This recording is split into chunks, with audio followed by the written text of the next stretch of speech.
Hi everyone, welcome back to Radio Night Crime. Before you drift off, let me know in the comments where you're listening from. If you're enjoying the stories, don't forget to like and subscribe. Now let's relax and jump into tonight's case. Story 1. On the morning of March 15, 2024, in a quiet apartment complex in Jabalpur, India, the city's tranquility is shattered by a mysterious emergency call from a young woman. When the police arrive at the scene, they discover a horrific crime, leaving behind unanswered questions and strange clues, traces from security cameras. An elaborate escape plan and unusual details in the apartment have brought the case to the attention of the public, stirring curiosity and fear about the secrets behind closed doors. Rajkumar was born into a poor family in a small village in Madhya Pradesh, where daily life revolved around farming and manual labor. As the eldest son, he shouldered the responsibility of supporting his family from a young age. Despite the difficult circumstances, Rajkumar always yearned for a better future and studied hard. After graduating from high school, he was hired by the Indian Railways in Jabalpur, a stable job that brought new hope to the family. In Jabalpur, Rajkumar met Madhavi, a primary school teacher with a warm heart and a gentle smile. The two quickly fell in love and married, building a small, loving family. In 2008, they welcomed their first daughter, Kavya. 8 years later, their youngest son, Tanish, was born. Although life was still difficult financially, the Rajkumar family was always filled with laughter and mutual support.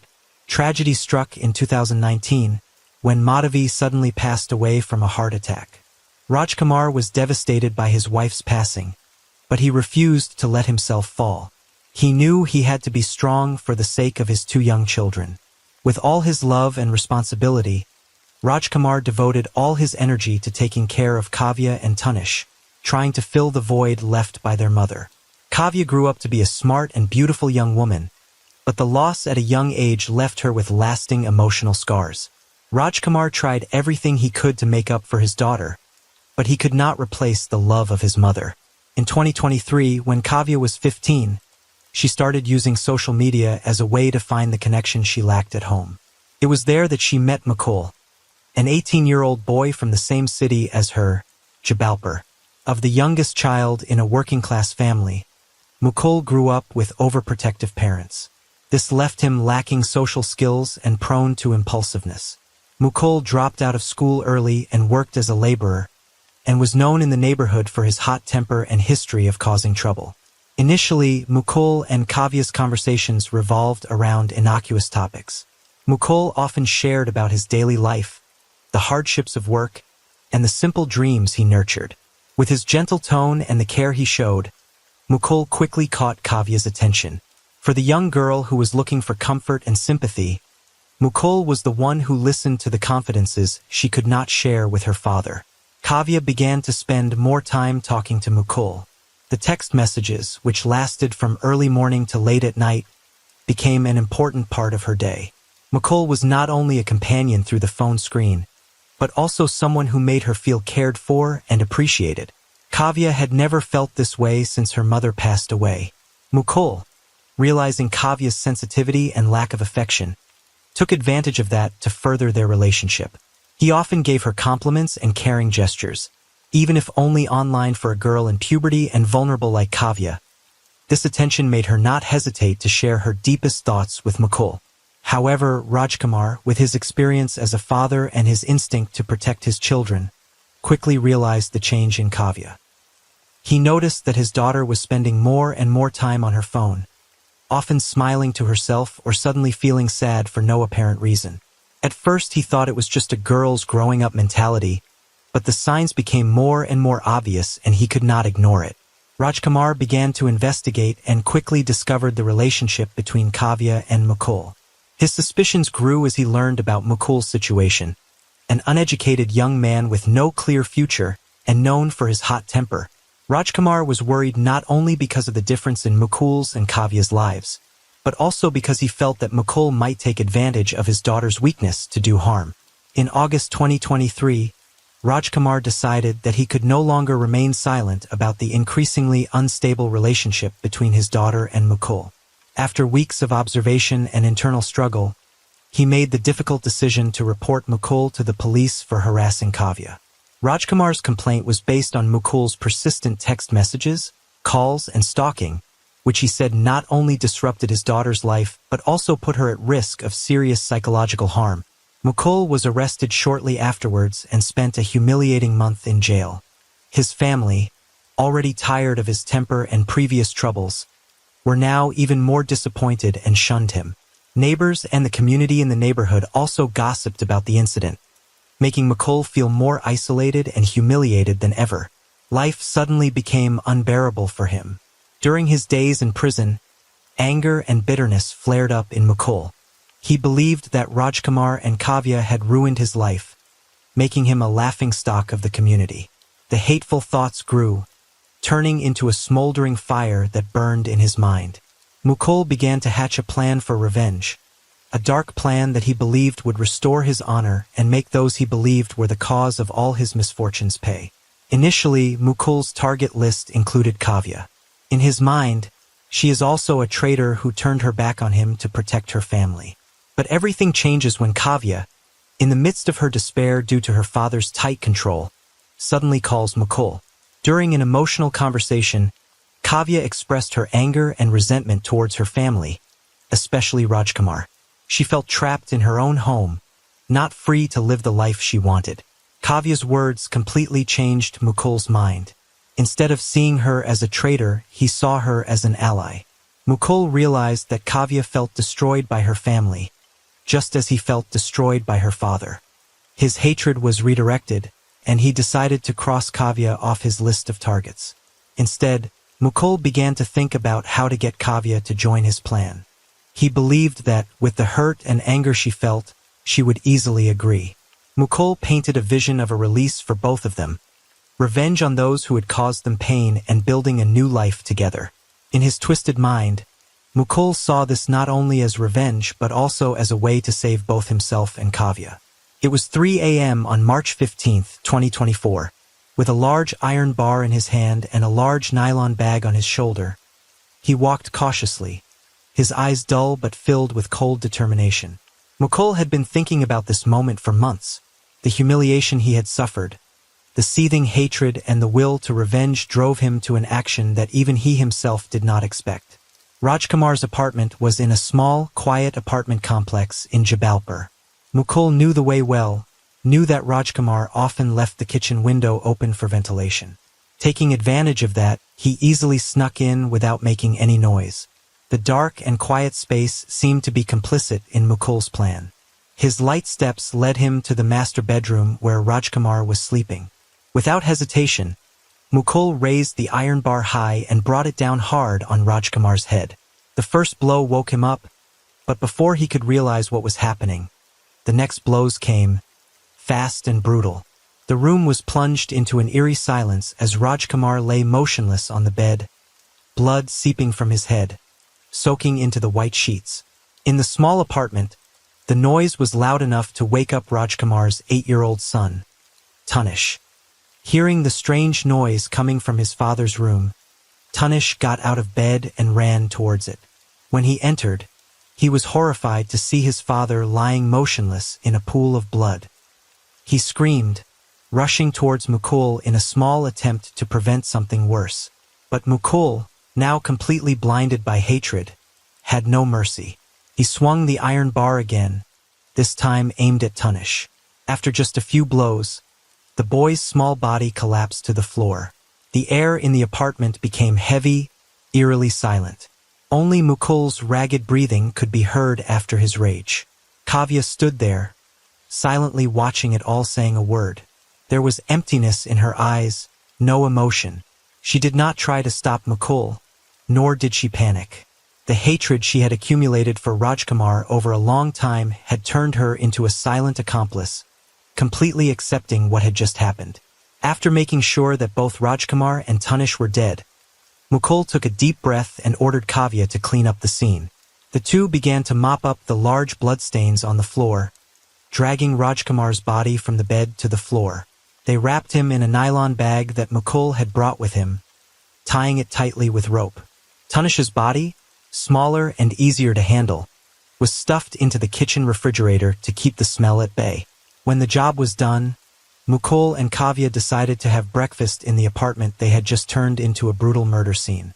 They sat in the small kitchen where Rajkumar usually prepared breakfast for the children. No one spoke. No one showed any remorse or fear. Breakfast passed in silence, broken only by the sound of spoons hitting plates.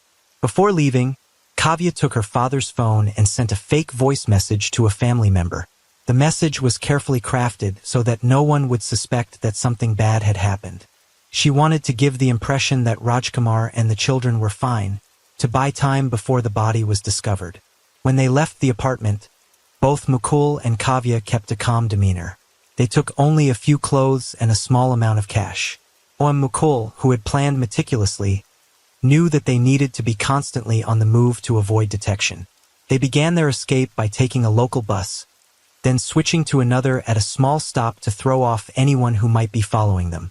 Mukul took circuitous routes, avoiding major roads and major cities. The journey was not only to escape the police, but also to create a temporary sense of security where they could find a way to stabilize their lives in the darkness. 2 days after the horrific murder at Rajkumar's apartment, a relative visited his house after receiving no response to repeated calls. As soon as they opened the main door, they were overwhelmed by a strong stench that hit them straight in the nose. The unusual silence in the apartment further fueled their sense of extreme anxiety. The relatives entered, trying to figure out what was going on. On the living room floor, dried bloodstains had left dark patches. The furniture in the room was in disarray, as if a violent struggle had taken place. When they opened the refrigerator, they screamed in horror. Tanish's small body lay curled inside, his face still showing the terror he had felt before he died. Unable to stand any longer, the relatives immediately called the police. Jabalpur police were quick to arrive at the scene. From the moment they entered the apartment, they realized this was no ordinary murder case. Rajkumar's body was found in a large plastic bag, hidden behind the master bedroom door. He had multiple fatal injuries, especially to the head. The refrigerator in the kitchen, where Tanish's body was brutally hidden. There were clear signs at the scene that the two victims had been violently attacked. The police cordoned off the scene to collect evidence. From the bloodstains on the floor, they determined that the perpetrator had moved the victims' bodies after committing the crime. Fingerprints found on the iron bar, plastic bag, and other objects in the house were immediately sent for analysis. One of the most important clues came from the apartment's security camera system. In the video, the police found Mukul appearing at the apartment at around 3 a.m.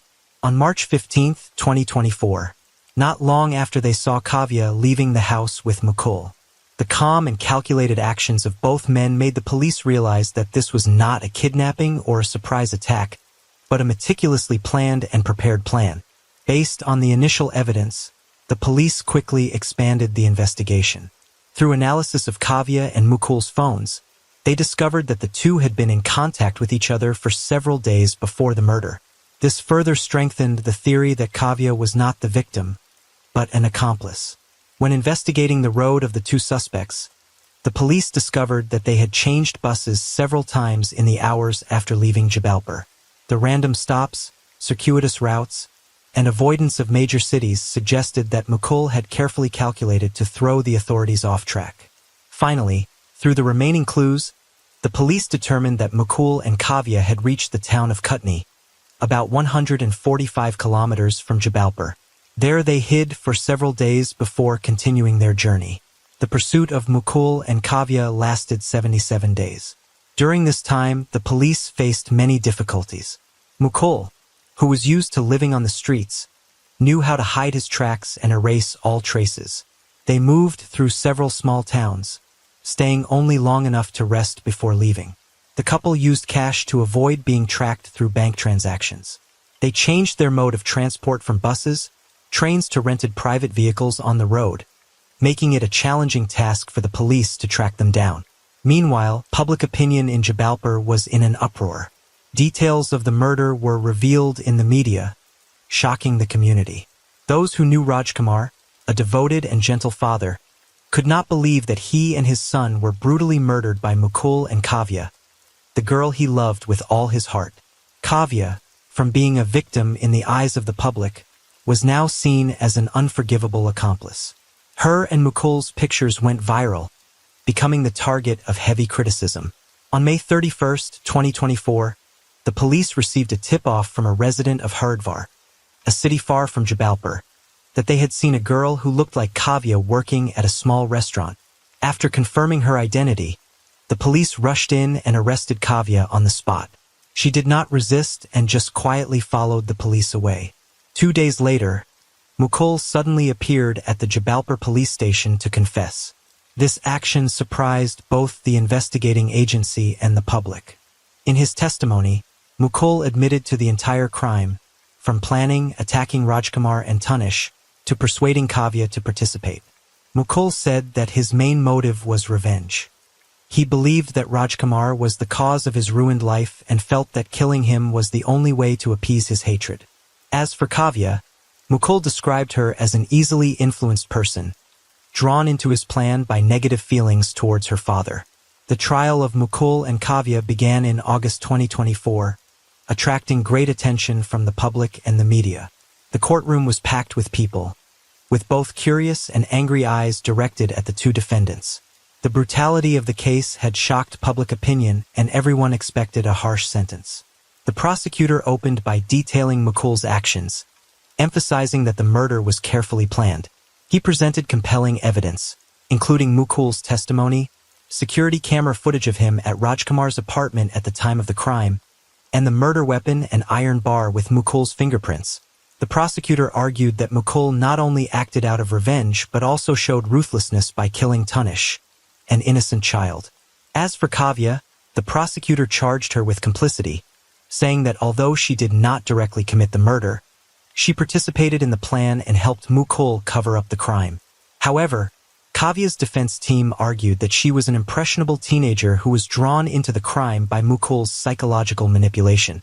They emphasized that her traumatic childhood, the early loss of her mother, and the long-standing conflict with her father made her vulnerable.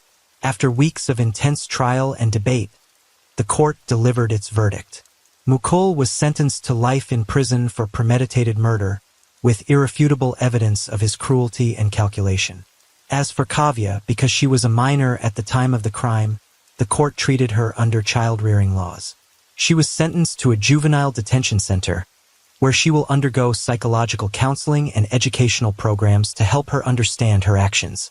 In sentencing, the court emphasized that the case serves as a cautionary tale about the consequences of hatred, mental instability, and lack of emotional control. The case is closed, but its aftershocks still reverberate in the Jabalpur community.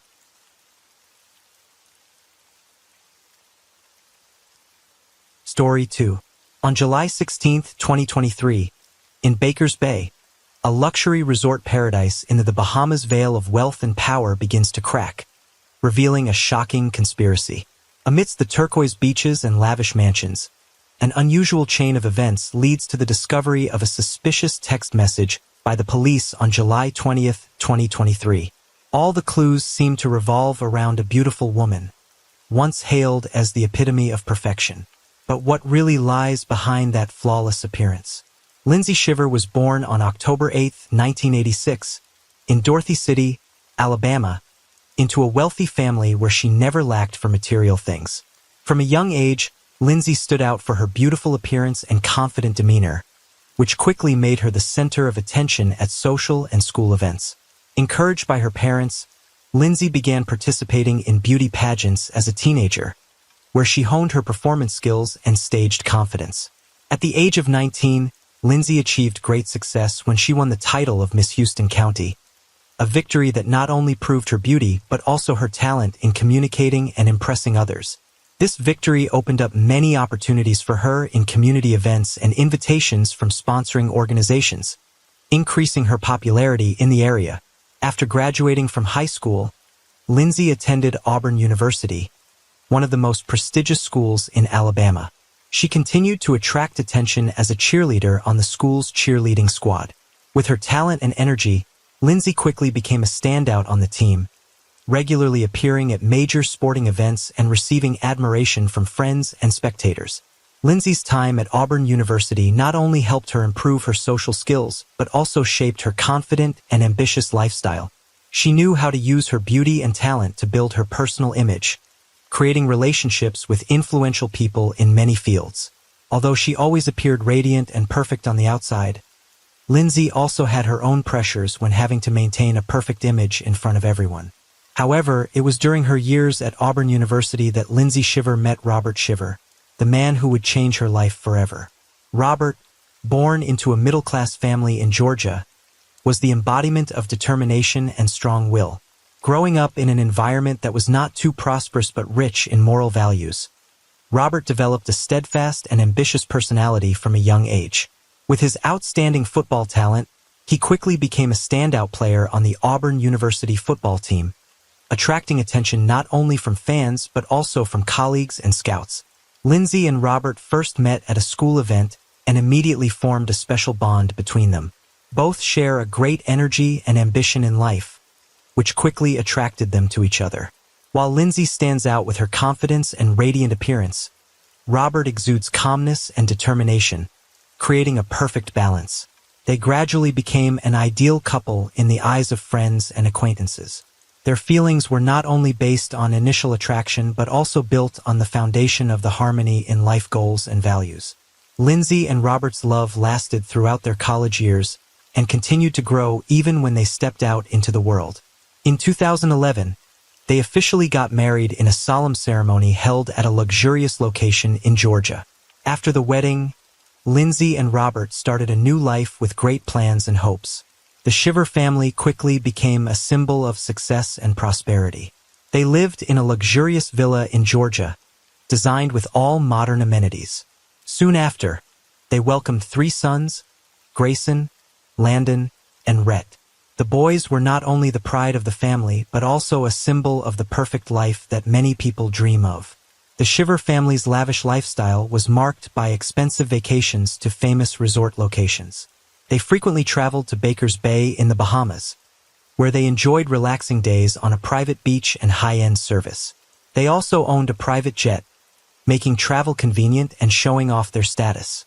However, after more than a decade of marriage, Lindsay and Robert's marriage began to show signs of cracks. Robert became increasingly busy with his insurance career, spending most of his time managing his company and building business relationships. His focus on his career gradually distanced him from his family. Meanwhile, Lindsay began to feel frustrated with her role as a wife and mother in a seemingly perfect life. The glitz and material comforts could not fill the emptiness she felt. Used to being in the spotlight and being admired, Lindsay began to feel that her family life lacked the excitement and meaning she once craved. The trips and lavish parties no longer brought her the joy they once did. Lindsay feels trapped in a monotonous, endless loop. She begins to search for ways to fill the emotional void, but instead of finding satisfaction, she sinks deeper into a feeling of dissatisfaction and disorientation. As Robert grows more distant and Lindsay becomes more depressed, the distance between them becomes more evident than ever. What was once a source of pride for both of them becomes a strained and unresolved relationship.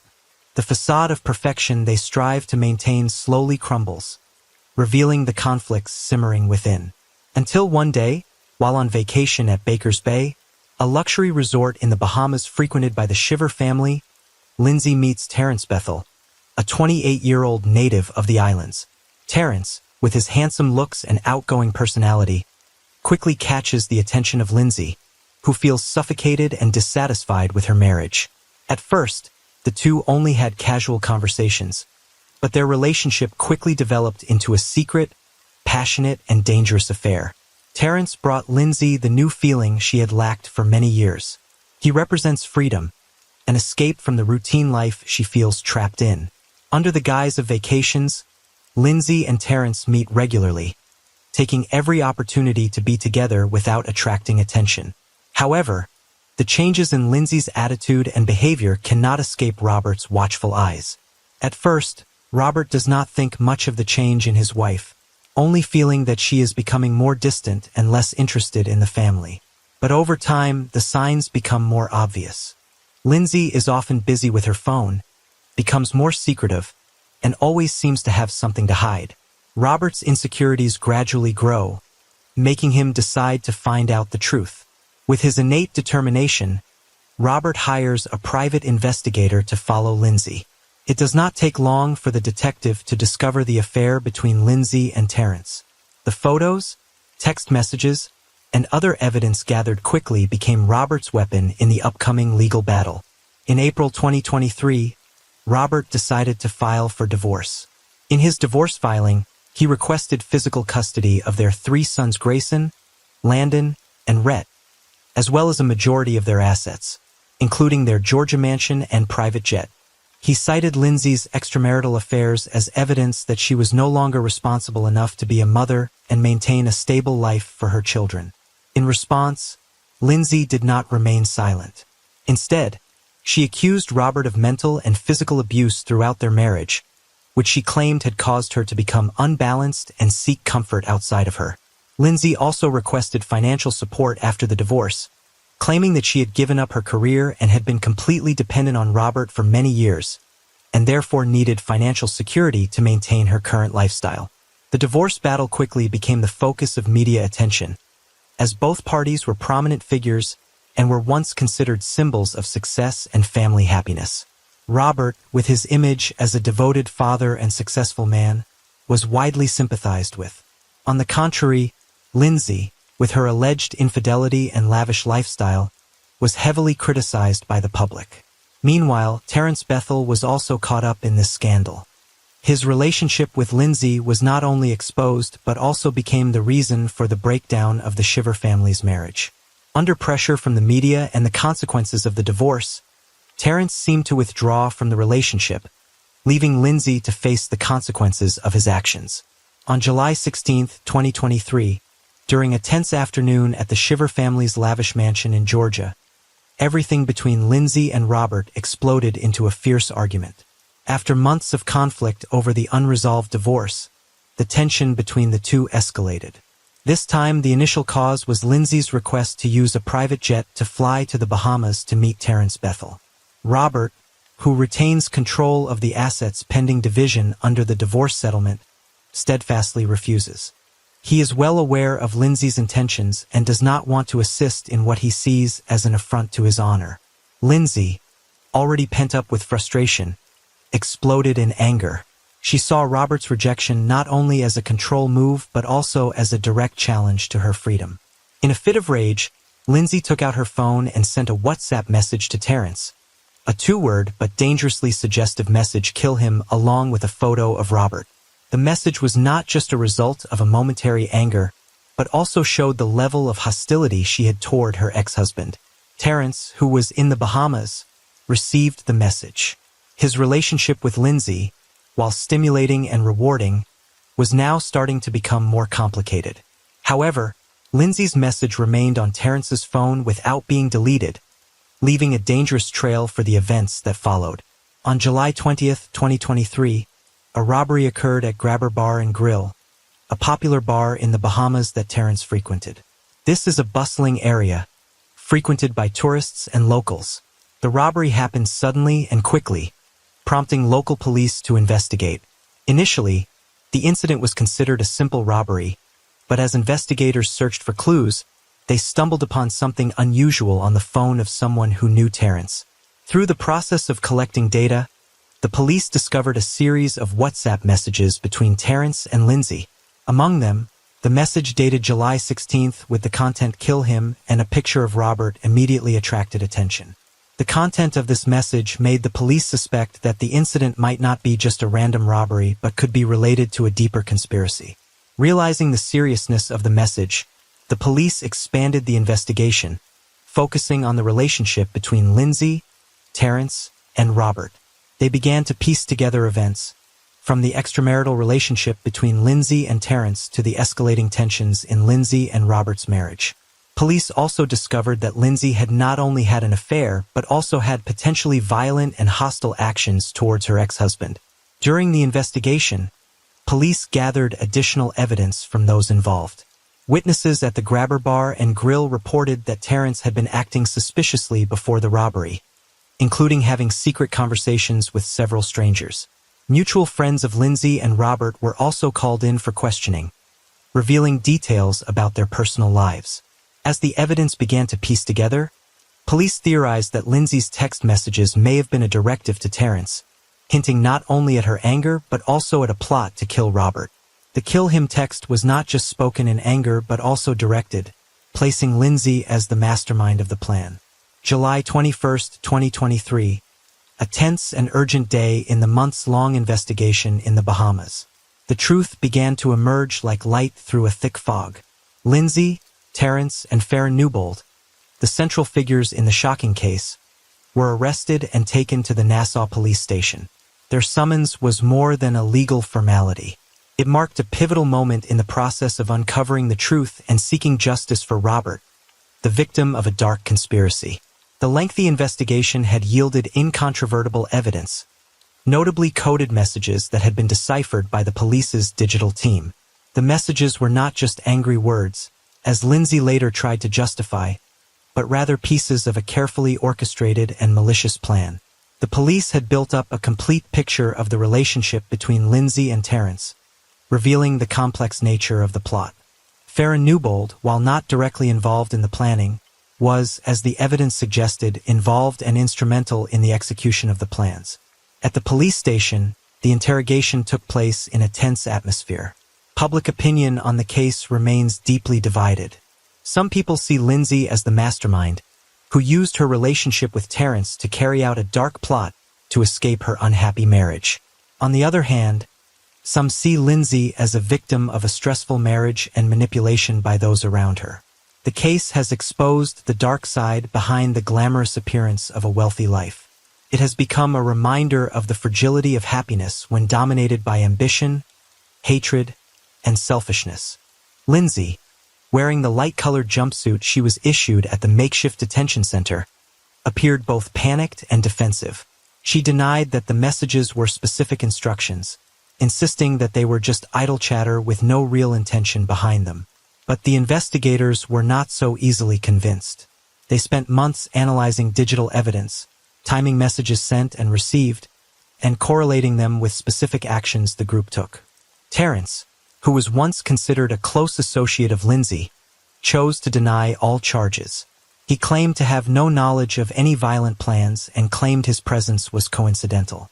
However, his lies were quickly exposed when police compared phone records and financial transactions between him and Lindsay.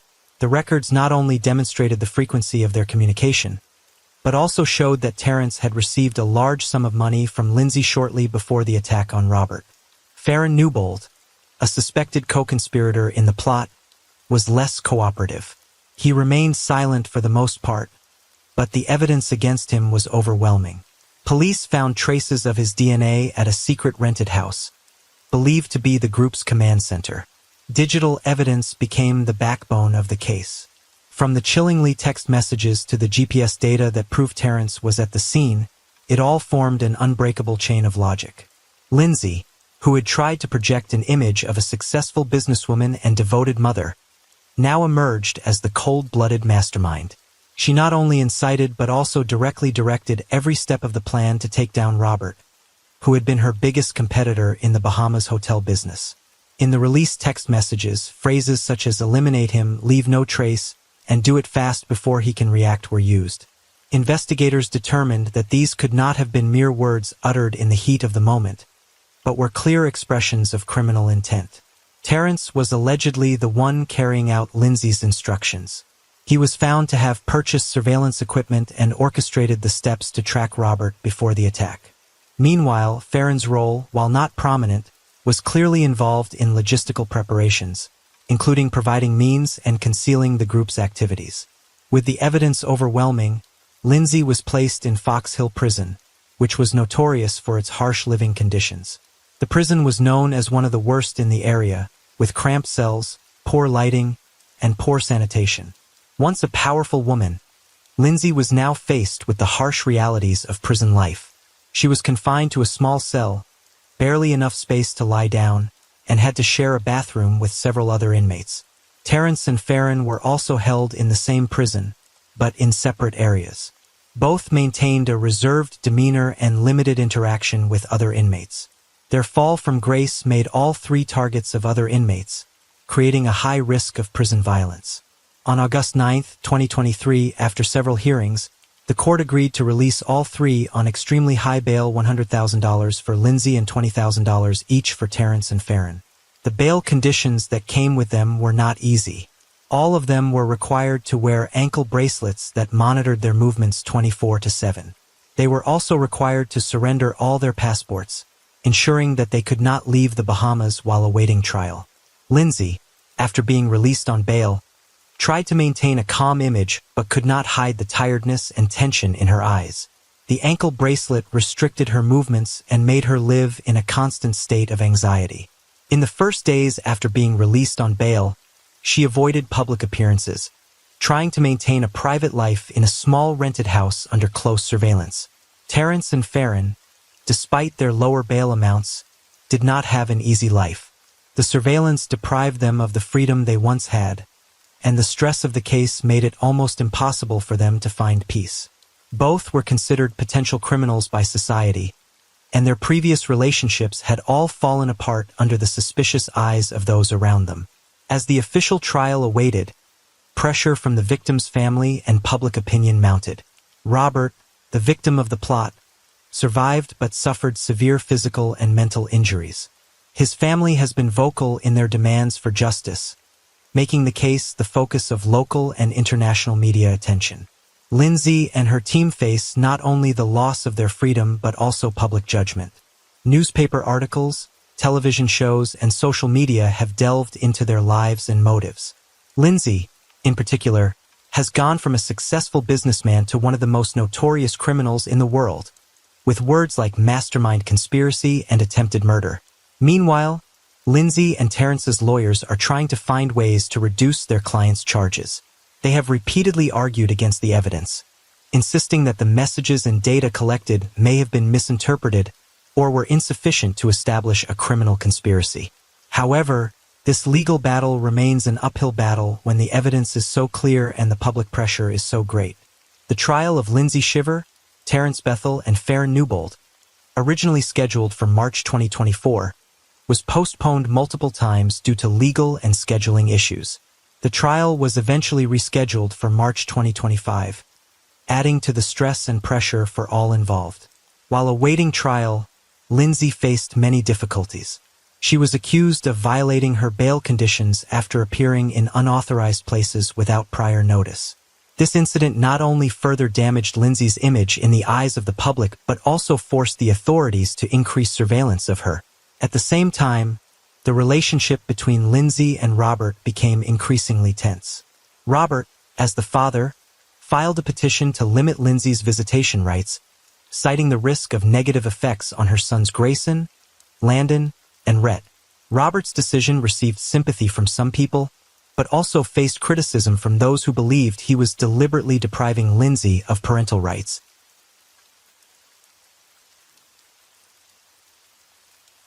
Story 3. I'm just giving my blood away to the medic. Please, please, please help me. Keep a pressure on me. Please help me, please help. I'll get some blood. Check, check, check. You got bullets? How good? Are you weak? Okay. Ma'am, come on, come on. Please. One room. No, it was just one. I was just walking in here and I was like one round fire. I just stand up. Stand up. Stand up. Give me a fight. Okay, let's do some work. Okay, going okay. Please, please. On August 1st, 2018 in Griffin, Georgia, United States, Stephen Andrew Freeman, a young man, was shot in his home and died shortly thereafter. His longtime girlfriend, Mary Catherine Higdon, was the one who called the police and claimed that the incident was an accidental discharge. However, unusual signs at the scene and Mary's conflicting testimony quickly made the case the focus of an investigation. Stephen Andrew Freeman was born on January 1st, 1995 in Griffin, Georgia, into a happy and loving family.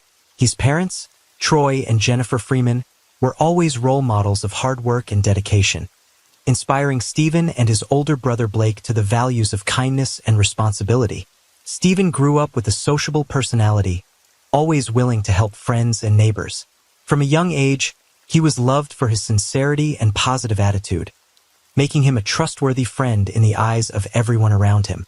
Stephen was not an outstanding student in academics, but he stood out for his practical skills and passion for mechanical work. After graduating from high school, Stephen began working as a mechanic at a local garage. He quickly impressed his colleagues and customers with his craftsmanship and dedication to his work. In addition to work, Stephen especially loves outdoor activities. On his days off, he often spends time hunting, fishing, or camping with friends. This is not only fun, but also a way for him to connect with nature and recharge after stressful working hours.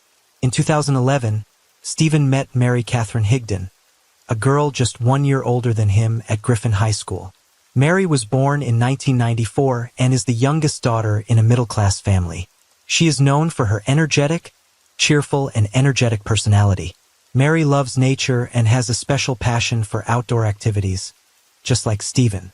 The two quickly realized that they have many things in common in terms of interests and lifestyle. Mary, in addition to working as a part-time teacher's assistant at St. George's Episcopal School, and worked part-time at a sporting goods store in town, a job that not only gave her financial independence, but also allowed her to share her love of the outdoors with customers and coworkers. Mary is loved by her colleagues for her enthusiastic work attitude and high sense of responsibility.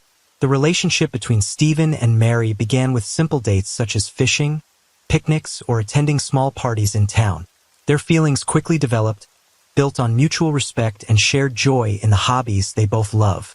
Stephen, with his calm and hard-working personality, always tries to do everything to bring happiness to Mary.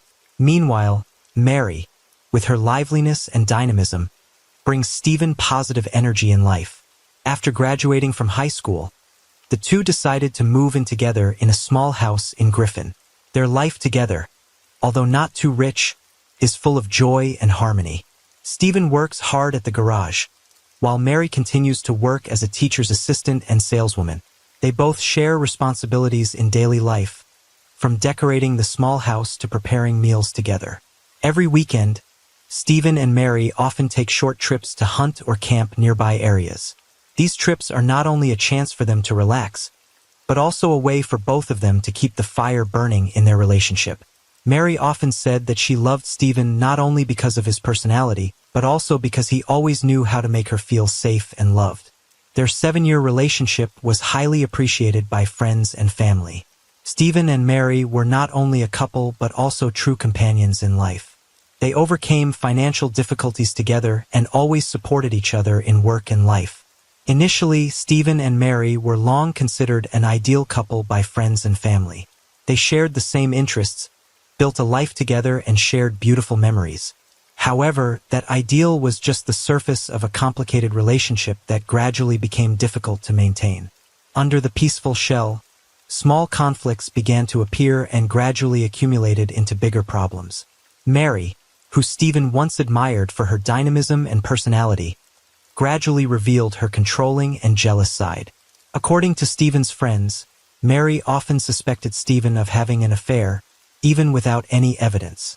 Her jealousy did not stop at questioning, but sometimes turned into fierce arguments. Mary did not hesitate to use sharp words to criticize Stephen, making him feel hurt and pressured. The tension in their relationship went beyond words. Several of Stephen's close friends have revealed that Mary threatened him with a gun during heated arguments. Mary, who had experience with guns due to her love of hunting, saw it as a way to overwhelm Stephen in moments of anger. Although she may not have intended to actually harm him, this act instilled fear in Stephen's mind. He once confided to a friend that, despite loving Mary, he felt insecure and sometimes feared for his own safety. Stephen was a quiet person, rarely expressed his emotions, and always tried to keep the peace. He often endured arguments, hoping that things would calm down on their own. But his silence was sometimes misunderstood by Mary as indifference, making her feel abandoned and uncared for.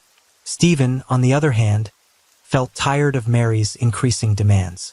He once shared that Mary often wanted him to spend more time with her, while he had to spend most of his time on work and family. These differences, which started out as small disagreements, gradually became irreparable cracks. Mary felt that Stephen did not care enough and always put work before love. Stephen, with his steady and cautious personality, could not adapt to Mary's impulsiveness and erratic behavior. He loved Mary because she brought color and excitement to his life, but her dynamism sometimes exhausted him.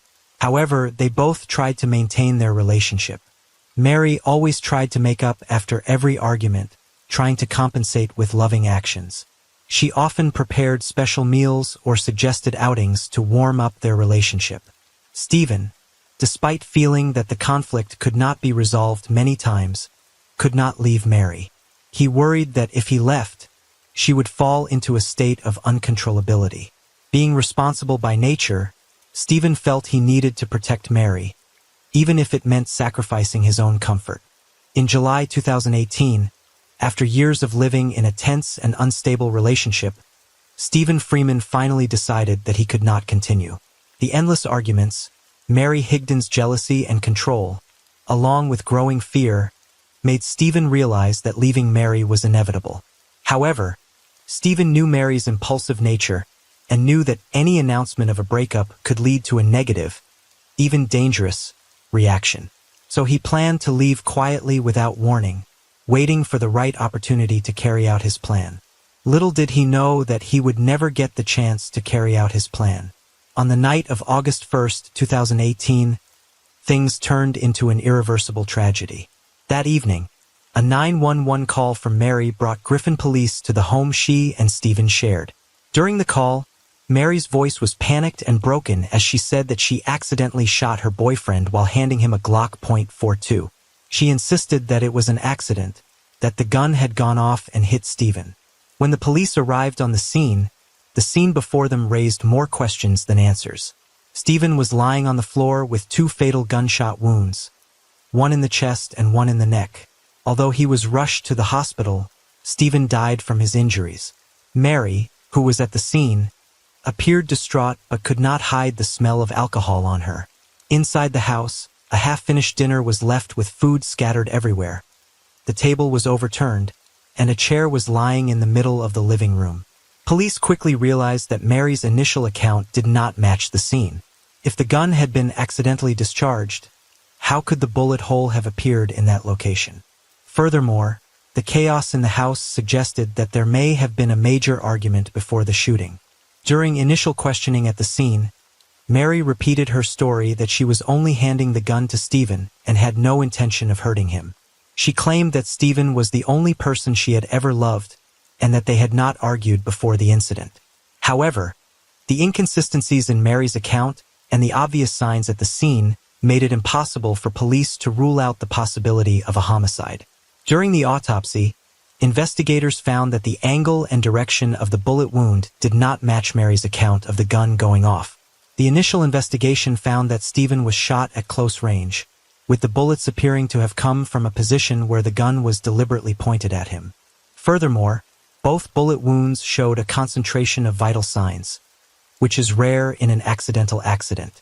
Meanwhile, Stephen's friends and colleagues have provided additional information about his tumultuous relationship with Mary. A close friend of Stephen said that just days before the incident, Stephen had confided in her that he wanted to end the relationship. He said that he was afraid of Mary and felt trapped. Stephen was concerned that if he left, Mary might lose control or do something dangerous. Police also found several text messages on Stephen's phone where he discussed with friends his plans to leave Mary. In one message, Stephen wrote that he had packed some things and was planning to leave when Mary was not home. However, it seems that Mary realized something through Stephen's actions, and this may have led to the final argument.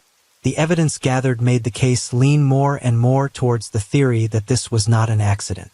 The history of Stephen and Mary's troubled relationship, along with signs of a violent argument before the shooting, paints a clearer picture of what actually happened that night.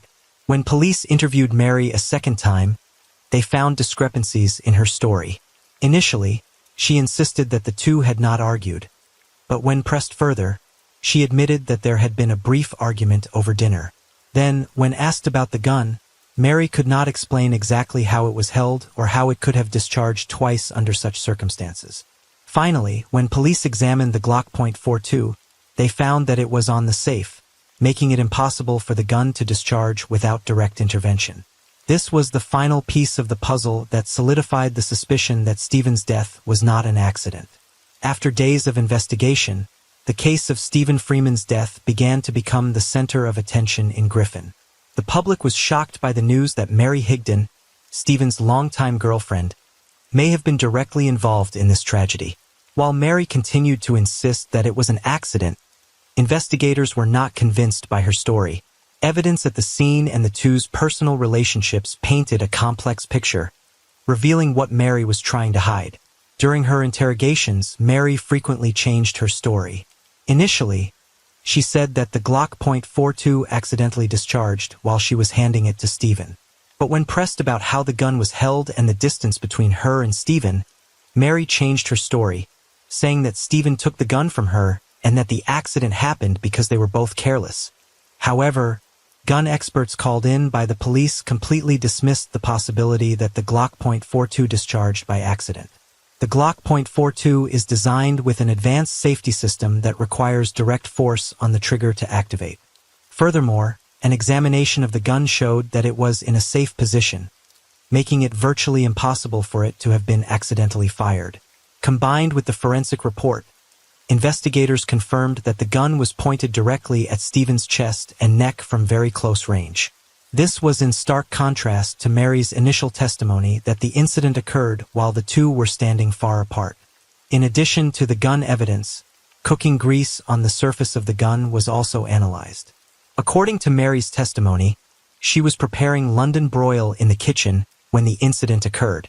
The grease matched the type of oil used in the unfinished dinner, which initially seemed to support Mary's testimony.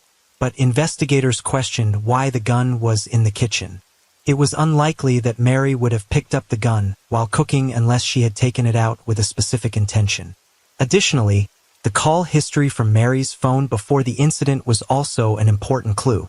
In the hours before Stephen returned home, Mary had made several calls to him. These calls were not long conversations but only lasted a few seconds, as if they were a way to urge or remind Stephen of something. According to Stephen's friends, he used to complain that Mary often used her phone as a tool to control him, especially when the two were arguing. A close friend of Stephen's recalled that just days earlier Stephen had expressed concern that Mary was becoming out of control and was threatening him if he did not do as she wanted. His testimony from those close to Stephen also provided another perspective on the tumultuous relationship between the two. Stephen had said that he felt trapped in the relationship and did not know how to get out without hurting both of them.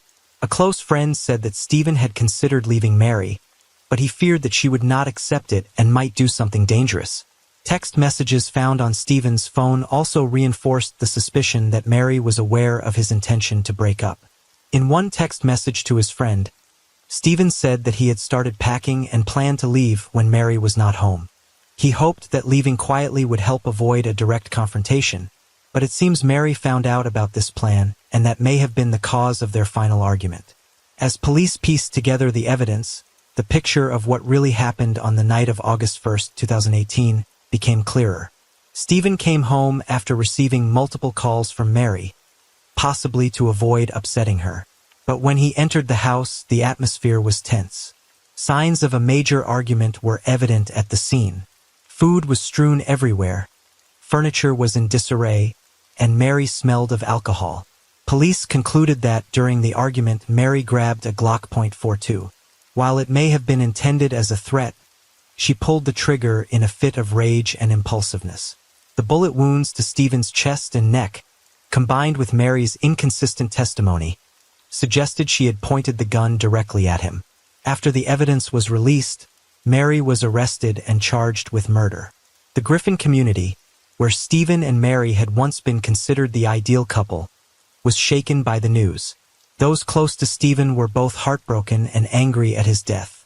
His parents, Troy and Jennifer Freeman, insisted that Stephen was a good man who did not deserve such a tragic end. Meanwhile, Mary has maintained her story that it was an accident. But as details of her fraught relationship with Stephen have emerged, sympathy for her has waned. Stephen's friends describe Mary as a controlling lover, prone to fits of rage and not above using violence to overpower Stephen during arguments. However, others have suggested that Mary may have been the victim of psychological pressures she did not know how to control. Some of Mary's friends say she was deeply in love with Stephen and may have lost control because she feared losing him. But whatever her motives, what happened that night cannot be dismissed as a mere accident. Mary Catherine Higdon was taken to jail shortly after her arrest, facing a series of serious charges including murder, assault with a dangerous weapon and possession of a weapon during a crime. She had to wait months for the trial to begin in June 2019, when the complicated story of Stephen Freeman's death was finally made public. The trial quickly became a focus of attention in Griffin, with both sides presenting opposing arguments about the events of the night of August 1, 2018. The prosecution alleged that Mary killed Stephen in a fit of rage after an argument. They argued that the scene and the injuries to Stephen's body showed that he was not acting in a threatening manner at the time of the shooting. Forensic experts said that Stephen's position when he was shot sitting on the bed with the gun pointed at close range did not fit Mary's claim that she was acting in self-defense. In addition, the prosecution presented text messages that Stephen had sent to friends and family in the weeks before his death. These messages revealed Stephen's fear of Mary. He described Mary as controlling and prone to violence, and had even threatened him with a gun during arguments. The prosecution argued that these text messages were clear evidence that Mary had threatened Stephen and that her actions were not an immediate act of self-defense. Mary's defense attorney, on the other hand, painted a different picture. They argued that Mary had suffered years of psychological abuse from Stephen, which left her in a state of fear and led her to shoot him in self-defense. To bolster this argument, the defense presented text messages from Stephen to Mary, in which he used abusive, critical, and sometimes contemptuous language.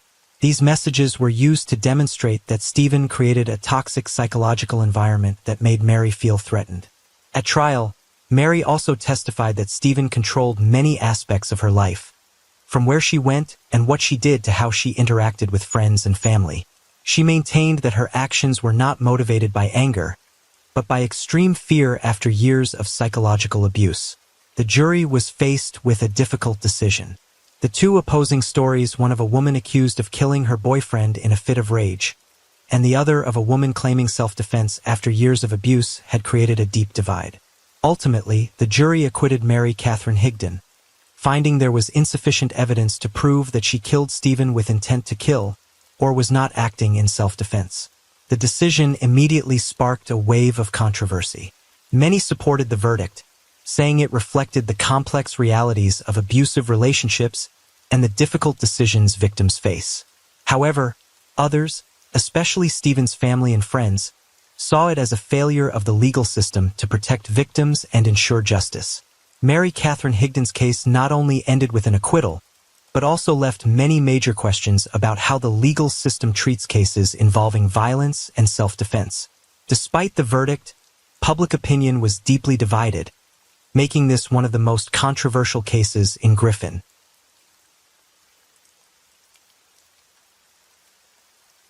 Story 4. What would you do if one day your loved ones were the cause of the most heartbreaking tragedy in your family? In this story, we will learn about a heartbreaking case that happened in Jalgaon, Maharashtra, India. Manjesh Patil, a 12-year-old boy living in a small village in Jalgaon, used to have a simple and happy family. His parents worked hard to raise their children and always dreamed of a bright future for them. However, under that peaceful appearance were dark secrets that no one expected, and one fateful day, everything was exposed in the most terrible way. The horrifying truth about Manjesh Patil's death not only broke his family but also plunged the whole village into horror and shock. What really happened on that fateful day? Join us in this case to understand better. If you have not subscribed to the channel, do not forget to subscribe to the channel so as not to miss the next interesting videos. Manjesh Patil, a 12-year-old boy, lives with his parents and younger sister in a small village in Jalgaon district, Maharashtra, India. The Patil family is not rich but always lives in harmony, is loved by the villagers because of his hard work and sincere personality. Manjesh's father, Mr. Dagdu Patil, does all kinds of odd jobs in the village to support the family. Despite his unstable income, he always tries to give his 2 children a proper education, hoping that they will have a brighter future. His mother, Mrs. Gabby Patil, is a housewife, spending all day taking care of the children and household chores. In the eyes of everyone, she is a good wife and devoted mother. Manjesh is the eldest child in the family, a gentle, polite, and obedient boy. He loves his younger sister very much and is often loved by his classmates because of his diligence and sociability. On February 2, 2019, Manjesh Patil, as usual, went to school with his younger sister. That day, because the teachers were on leave, the school let the students out early.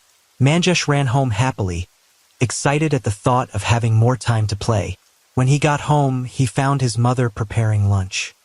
He excused himself to go to the toilet in the small forest near his house where he and his friends often played before eating. No one in the family thought that this would be the last time they would see him. Time passed, and by evening Manjesh's mother, Gabby Patil, realized that her son had not returned. At first she thought that perhaps he had been caught up in a game with his friends. But when she asked the neighborhood children, no one had seen him since school. Worry began to rise in her heart. She searched the whole village, calling out his name, but everywhere she went, there was no trace of Manjesh. When Manjesh's father, Dagdu Patil, returned home after a hard day's work, Gabby could not hide her panic. The two immediately organized a search. They asked every person in the village, checked every corner, from the fields to the forest. As the hours passed, their hope faded, replaced by deep fear. As night fell, the family's despair spread throughout the community, drawing villagers into an all-night search. However, despite everyone's efforts, Manjesh remained missing. The next morning, February 3, 2019, they rushed to the nearby police station to report Manjesh missing. When the police began questioning Manjesh's parents, they could barely speak as tears filled their eyes with fear and grief. The first question the police asked was to the boy's mother. "When was the last time you saw him?"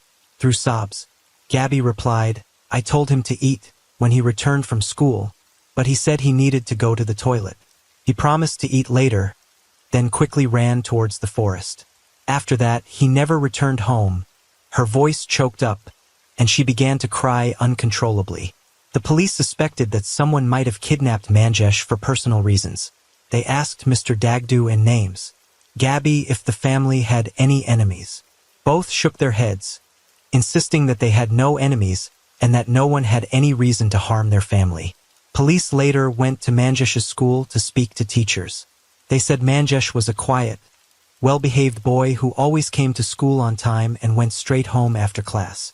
A day after Manjesh went missing, the police expanded their search throughout the village. They spoke to his friends, neighbors, and relatives but found no clues. The case was at a standstill.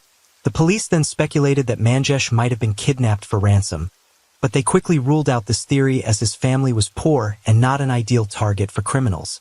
When 3 days passed without finding any trace of Manjesh, the police realized the seriousness of the case. A special task force of 50 policemen was formed to search the entire village and the nearby forest. However, despite a thorough search, they failed to find any clues. On February 5, 2019, a group of panicked villagers rushed to the police station, reporting a shocking discovery. The police quickly accompanied them to a forest near the village. There they found a severed leg of a young boy. Immediately, the police began to suspect that the body part might belong to Manjesh Patil, who had gone missing a few days earlier. The discovery prompted the police to take more drastic action. A comprehensive search of the forest was launched.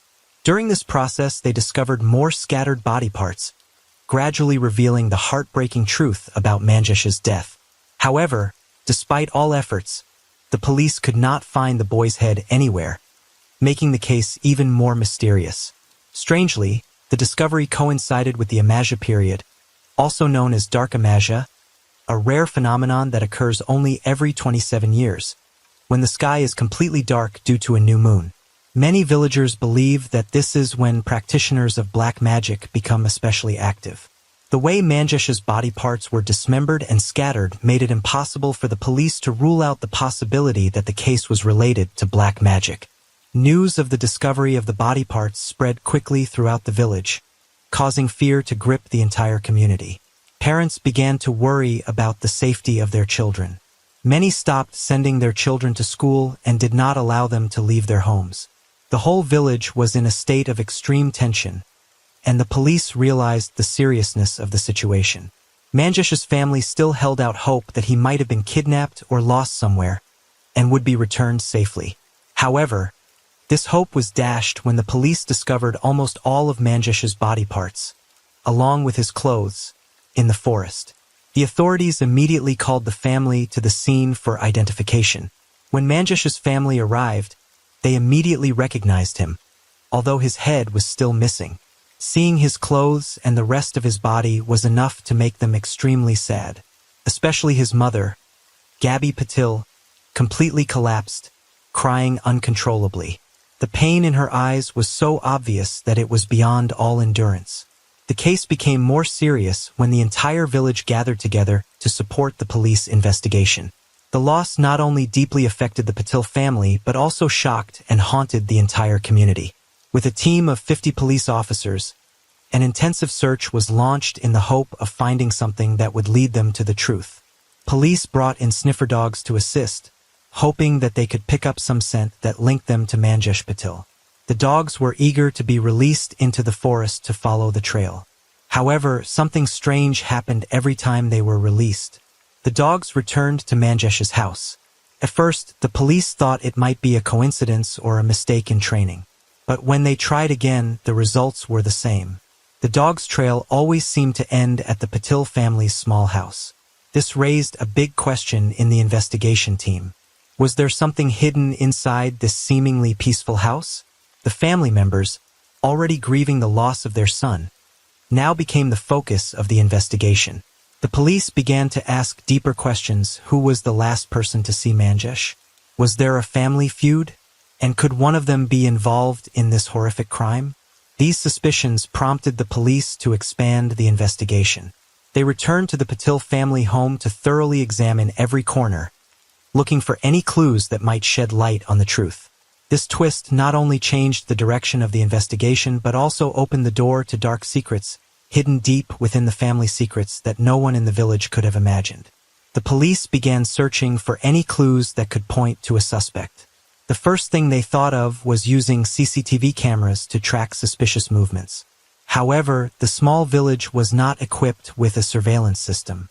When all efforts seemed to have reached a dead end, the police remembered a jewelry shop near the village, one of the few places with CCTV cameras.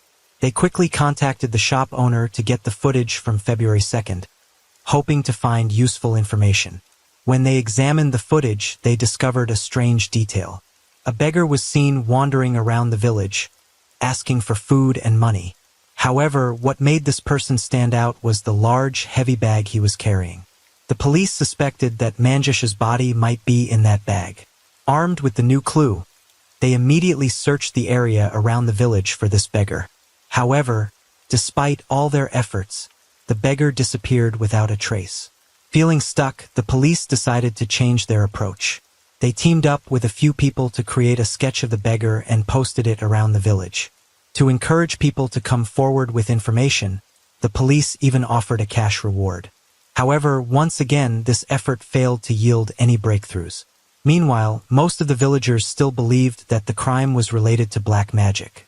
But the truth behind Manjesh's death was more shocking than any theory. With no solid leads, the police held another meeting to review the entire case. They reviewed all the information they had gathered, determined not to leave out any details. As the police held another meeting to review the case, they wondered if they had missed something or made a mistake in their investigation. One strange detail bothered them every time they released the dogs. They always returned to Manjesh's house, although the house had been thoroughly searched, but their hunch urged them to check again. Perhaps there was something else they had not noticed. Determined to find a clue, the police returned to Manjesh's house to conduct a second investigation. However, despite their efforts, this time they did not find anything unusual. Frustration and impasse enveloped the investigation team. Not giving up, the police began questioning the Patil's neighbors, hoping that someone had noticed anything suspicious. One neighbor mentioned Samadhan Patil, a boy who had been a regular visitor to Manjesh's home. The police began to focus on Samadhan Patil, Dagdu Patil's nephew. Samadhan was a familiar figure in the family, often stopping by his grandparents' home to chat and help with chores. His constant presence made him an easy target for suspicion, especially after the sniffer dogs kept returning to Manjesh's home. When the police brought him in for questioning, Samadhan appeared calm and insisted that he had nothing to do with Manjesh's disappearance or death. However, the constant questioning and pressure from the investigators began to wear on him. After hours of questioning, Samadhan finally broke down. Under intense pressure, he confessed a horrifying truth. Samadhan admitted that he had been having an illicit relationship with Gabi Patil, Manjesh's mother. This relationship lasted for a long time and was carried out secretly without anyone in the family or the villagers knowing. Samadhan's visits to the Patil house were not only out of a sense of duty as a nephew but also to maintain this relationship. But that was not all. In his confession, Samadhan also revealed another secret. Gabi was also having a relationship with Rendra Patil, a close friend of Samadhan. Rendra often visited the house when Mr. Dagdu was absent, and it was Samadhan who introduced him to Gabi. Neither man knew that they were sharing a complicated relationship with this woman. Samadhan's testimony not only stunned the police but also opened up a new and haunting line of investigation. This secret exposes the dark corners of the Patil family's relationship, setting the stage for uncovering the full truth behind Manjesh's tragic death. According to Samadhan's testimony, on the fateful day of February 2, 2019, as usual, Mr. Dagdu Patil left home early for work while his children, including Manjesh, went to school. During this time, Ms. Gabi Patil was home alone. Taking advantage of this time, Rendra Patil, Samadhan's friend, went to Ms. Gabi's house with the hope of having some private moments. Neither of them knew that on that very day all their secrets would be tragically exposed. Everything went on as usual until Manjesh, who was on leave as a teacher, was allowed to go home earlier than expected. The boy happily ran home without knowing that he was about to face a horrifying truth. When he entered the house, Manjesh accidentally encountered his mother and Rendra in an undeniably sensitive situation. His unexpected presence immediately made the atmosphere tense.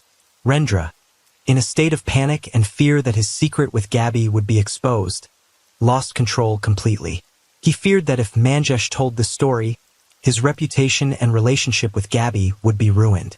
In a fit of hysteria, Rendra looked around the room and grabbed a nearby wooden stick. Without thinking, he rushed forward and hit Manjesh hard on the head. The fatal blow caused Manjesh to collapse on the spot, blood flowing on the floor. The boy did not have time to say a word before he died. Gabi, although shocked by Rendra's actions, quickly regained her composure. The two realized that things had gotten out of hand and Manjesh's death could expose everything they had tried to hide. After realizing the terrible consequences of Rendra's actions, both Gabi and Rendra fell into a state of extreme panic. Fearing that Manjesh's death would expose all secrets, Gabi decided to call Samadhan to find a way to handle the situation. When Samadhan arrived and realized the gravity of the situation, the three quickly discussed and came up with a ruthless plan to cover up the crime. Their plan was to dismember Manjesh, believing that this would destroy all traces and make it impossible for the police to identify the victim. In the dark, under the weak light of a flashlight, they used a knife and tools available in the house to carry out this barbaric act. The three people, although panicked, still tried to act quickly to destroy all evidence. After dismembering the body, they stuffed the body parts into small sacks. Waiting until midnight when everyone in the village had fallen asleep, Gabi, Rendra, and Samadhan quietly carried the sacks to the forest near their home. They scattered the body parts in various locations, deliberately choosing dense areas to increase the possibility of being damaged by wild animals. They hoped that, after a while, the traces would completely disappear, leaving the case never to be solved. However, the truth could not be buried forever. The lengthy investigation and the relentless efforts of the police brought results. Samadhan's confession during interrogation not only shed light on the cause of Manjesh's death, but also exposed the dark corners of the Patil family. Watch here if you feel the horror of this case. Don't forget to like the video to support us in continuing to bring other true and thoughtful stories. After the truth was revealed, the police continued to conduct a thorough investigation to consolidate the evidence. The gruesome details of the case and the actions of the perpetrators sparked outrage in the community. Gabby, Rendra, and Samadhan were arrested and faced serious charges, including murder and concealment of evidence. Gabby, as Manjesh's biological mother, became the focus of criticism. Her cruel actions not only destroyed the family, but also betrayed the sacred trust a mother had for her child.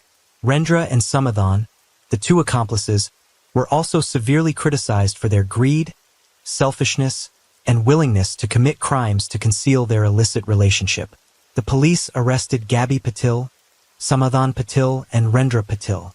All three are currently in custody after confessing to their crimes. The criminal proceedings against them are still ongoing, but the truth of the case has left an indelible scar on the community. The case not only destroyed the Patil family, but also caused a wave of panic in the community. The villagers, who had always lived peacefully, now faced fear and distrust in the relationships that seemed the most familiar. Many parents became more protective of their children, and the obsession with the case made the atmosphere in the village gloomy for a long time.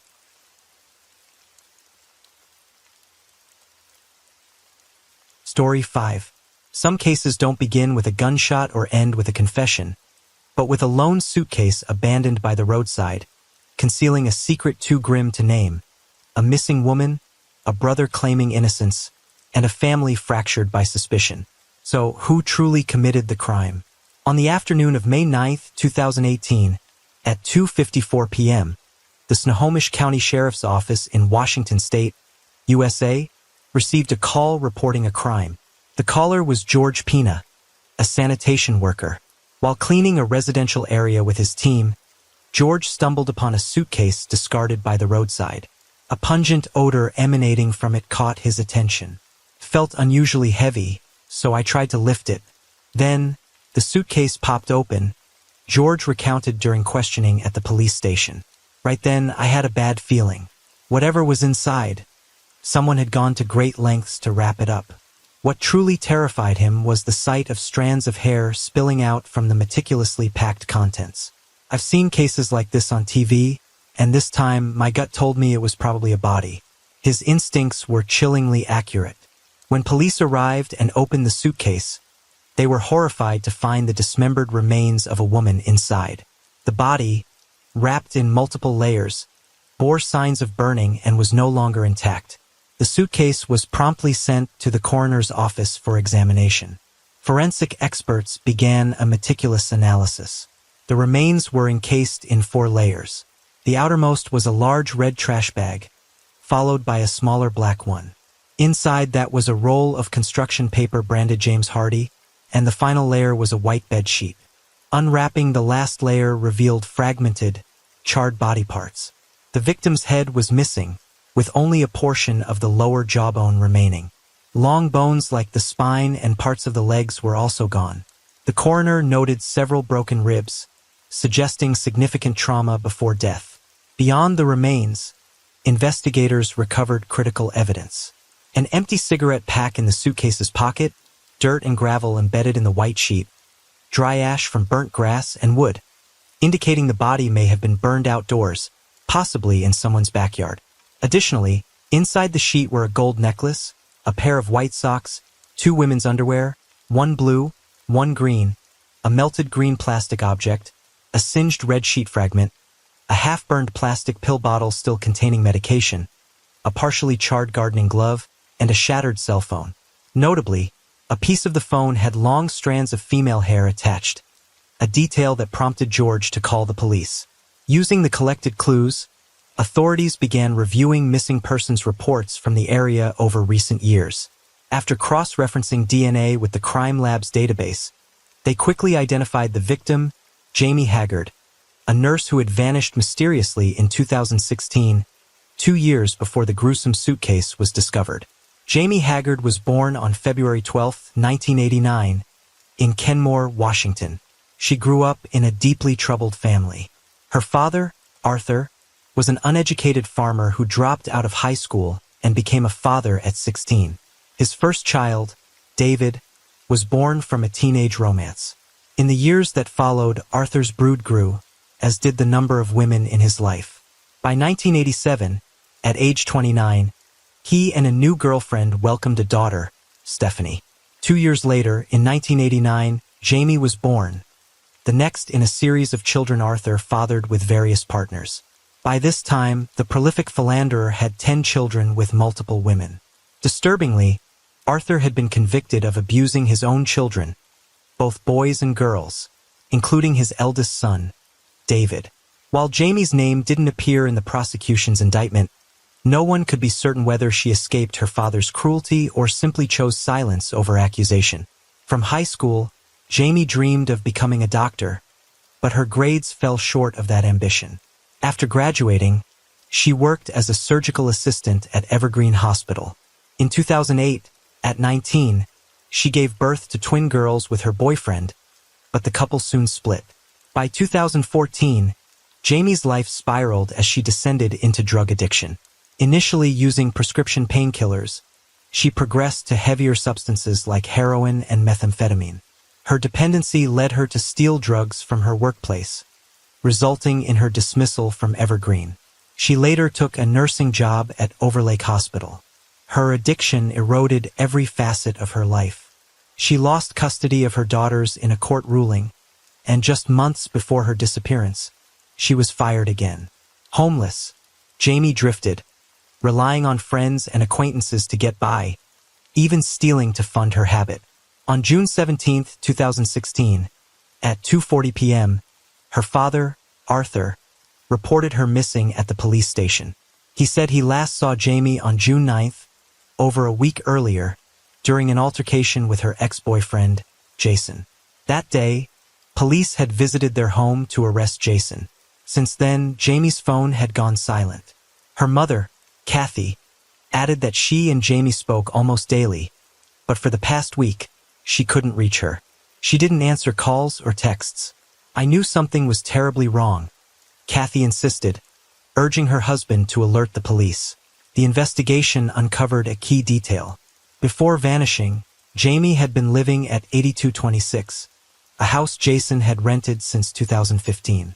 Jason, born in 1973, was 16 years Jamie's senior, and had met her through David, her half-brother, and a prior victim of Arthur's abuse. Jason and David were high school friends who bonded over their shared drug use. When Jason moved into the house, David asked to join him.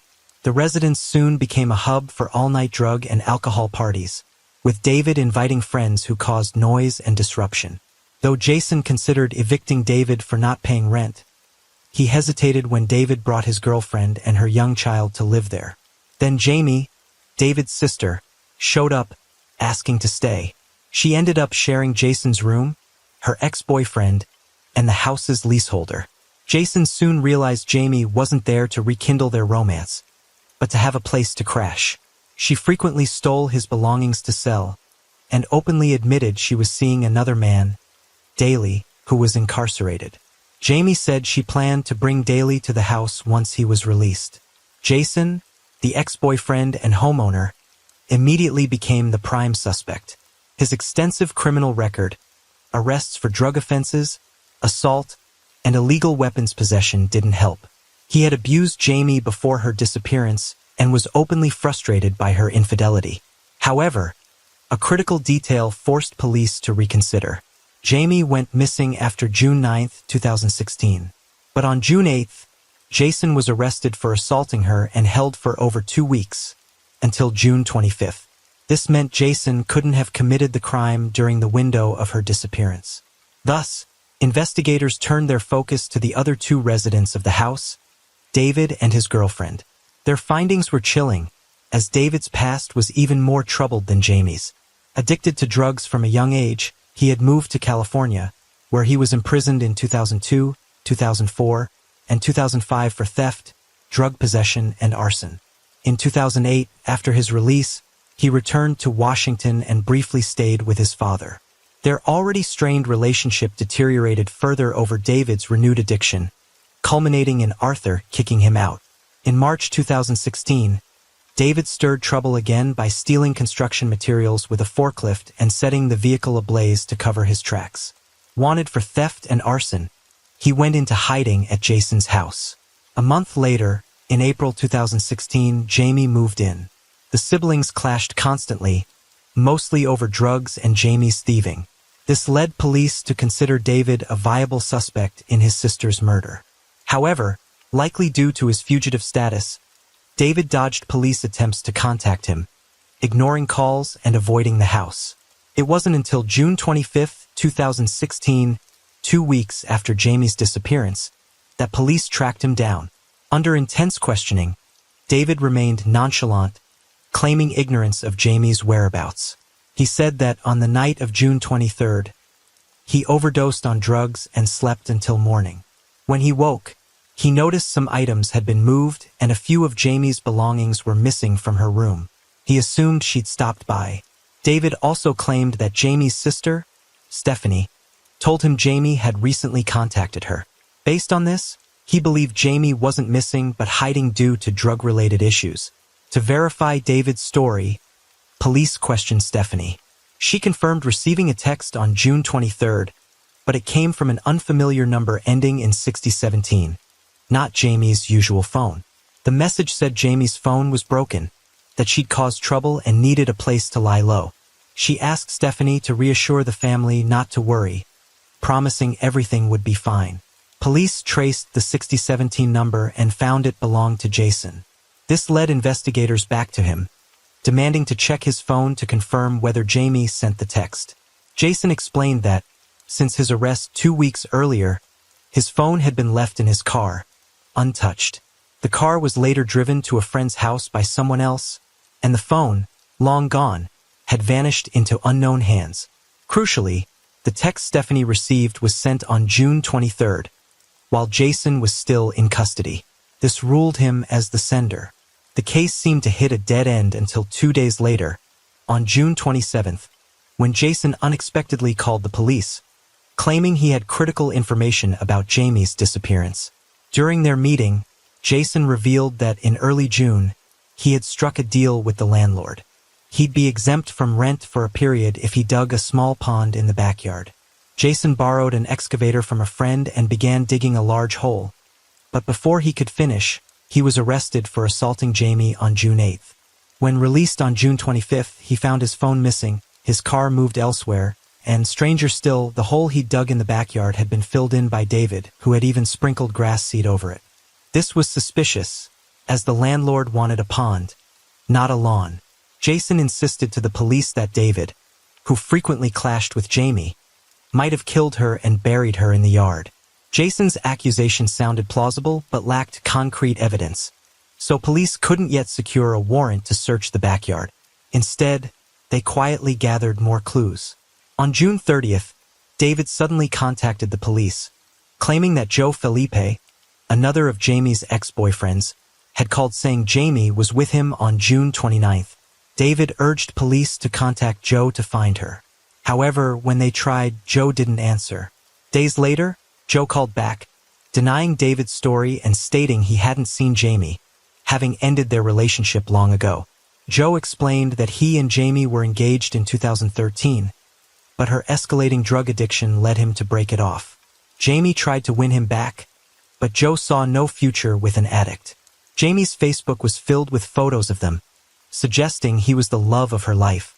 The last time Joe saw her, 11 months earlier, she was with her 8-year-old twin daughters, drifting between motels and makeshift apartments. Concerned about the dangerous people around her, Joe suspected Jamie might have left her girls to find a safer place for them, or handed them to their biological father. After Joe's call, police grew more suspicious of David, believing he fabricated the story about Joe to deflect attention from his own involvement in Jamie's disappearance. To dig deeper, they summoned David for a polygraph test, but he appeared visibly anxious, citing recent drug use to delay the exam, rescheduling it repeatedly. On July 7th, Jason contacted the police again, this time with a friend named Madron. Jason said that 2 days earlier, on July 5th, David had confided in desperation, saying he wanted to end his life because he couldn't pass the polygraph and was certain he'd go to prison. Initially, Jason brushed it off, but the next day, July 6th, David's girlfriend Carly approached him. She was frantic, saying David was still fixated on self-destruction, terrified that the polygraph would expose him.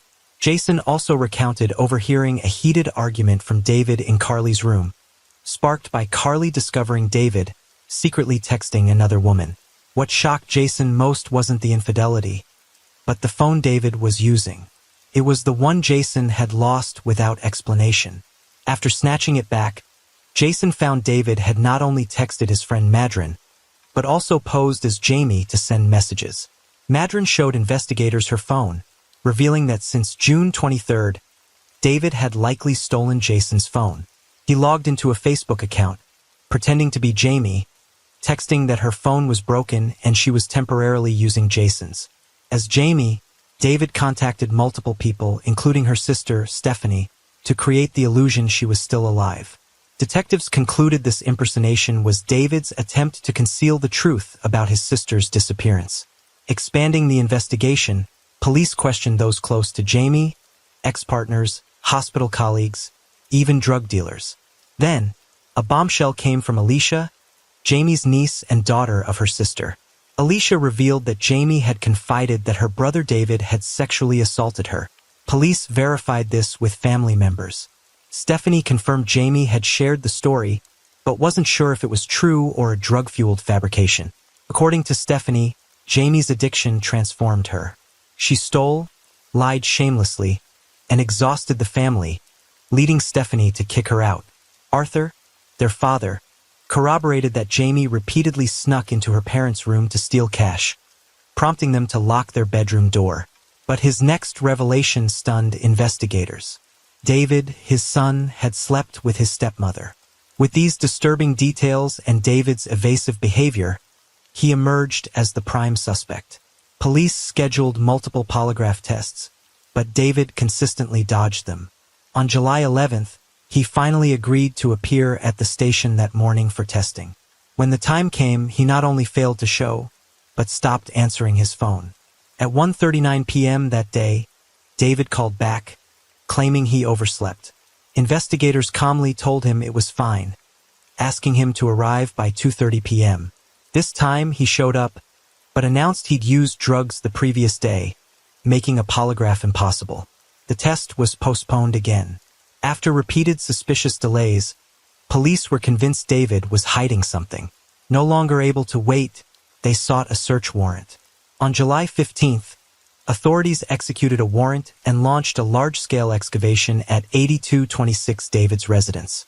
To prevent tampering, they arrested David beforehand, citing his prior theft and arson charges. Simultaneously, investigators split into 3 teams, each with a distinct task. One questioned Jason in a police car outside the house. Another interrogated Carly inside. The third, most critical, administered David's polygraph test. During key questions like, "Are you involved in Jamie's disappearance? And do you know where Jamie is now?" David's emotional responses showed significant fluctuations. Though police lacked physical evidence, David's extensive criminal history, unfavorable polygraph results, and testimonies of his conflicts with Jamie cemented his status as the top suspect. Investigator, "Yes, we know plenty. Based on your behavior, the evidence, we're certain she's no longer alive." Investigator, sharply, "I wish she could call her mom right now, saying, 'Mom, I'm in rehab.' But the truth is, she hasn't been there for a long time." David grew flustered, deflecting. "She was always hanging with shady people. I don't know those Mexican guys she ran with. For the past 2 months, I barely talked to her." Investigator, "Did Jamie leave her phone at your place?" Throughout the exchange, investigators noted David's attempts to change the subject. When questions touched on sensitive topics about Jamie, he demanded a lawyer and refused to cooperate further. "David, I want a lawyer. Either arrest me or let me go. I didn't do anything wrong. Check my phone, check my truck." Investigator, and those will prove you're innocent. David, yes, I didn't do anything to Jamie. Investigator, you know you're not under arrest, right? Come outside with us. Investigator, continuing, look, you're not arrested. No need to stress. While we're talking, other investigators are taking action. Despite David's defiance, the investigators remained calm, engaging casually to make him forget his demand for a lawyer. During this, David shockingly admitted to sleeping with his stepmother, but vehemently denied any involvement with Jamie or her disappearance. Elsewhere in the investigation, an investigator questioned Jason. Investigator, it's July 15, 2016. Who's living in this house with you? Jason, David, his girlfriend, and her kid. Investigator, who's David's girlfriend? Jason, Carly. Investigator, did David steal your phone? Were you mad about it? And do you consider David a friend, or are you just tolerating him? Jason explained he initially refused to let David move in, knowing his criminal past made him trouble. David pleaded for a temporary place to stay, but Jason, aware David had no job or money for rent, saw through the after persistent begging, Jason relented, granting David 30 days. Once settled, David showed no intention of leaving, even bringing his girlfriend and her young child. Jason considered evicting them, but couldn't bring himself to oust a woman and child, ultimately giving up an entire room for David's family to stay rent-free. As Jason spoke with investigators in the police car, Agent Christina, overseeing the backyard excavation, approached. The yard was vast, and they needed Jason's help to narrow the search area. Christina, sorry to interrupt. Jason, you know why we're here. We're looking for Jamie. Besides the initial hole, did you dig anywhere else that day? Jason, check under the storage room. Christina, under the storage room? Jason, yeah, take a look. I'm not sure, but check it out. Agent, who told you about that spot? Jason, probably nothing, but just try. Abruptly, Jason shifted topics. Jason, wait, do you know Scott? Scott Barnes. Agent, why bring him up? Jason, I think Scott did something to Jamie. Christina, but you just said you suspected David. Jason, I think both are involved. I'm sure they both know what happened. A new name emerged. Scott, a drug-addicted acquaintance of Jason.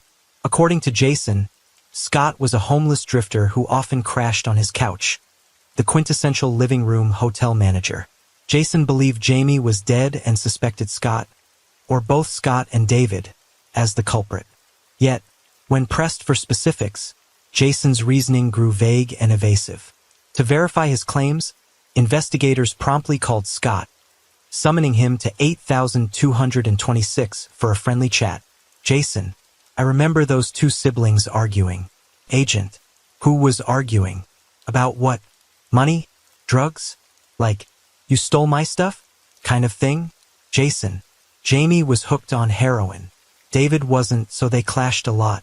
Agent, was Jamie heavily addicted, or just using when she could? Jason, well, if she had the stuff, she'd use it every day. Agent, should I trust Carly? Jason, no. Agent, why? Because she'd cover for David? After wrapping up with Jason, investigators returned to the house to question Carly. Despite Jason's warning that she wasn't trustworthy, they wanted to hear her account of Jamie's disappearance. Carly recounted that on the very day Jamie vanished, David and Jamie had a fierce argument early in the morning. She paid it little mind, as their sibling spats were routine, almost daily occurrences. That day after breakfast, she drove her son to school as usual, but upon returning, she sensed something off. Jamie was gone without a trace.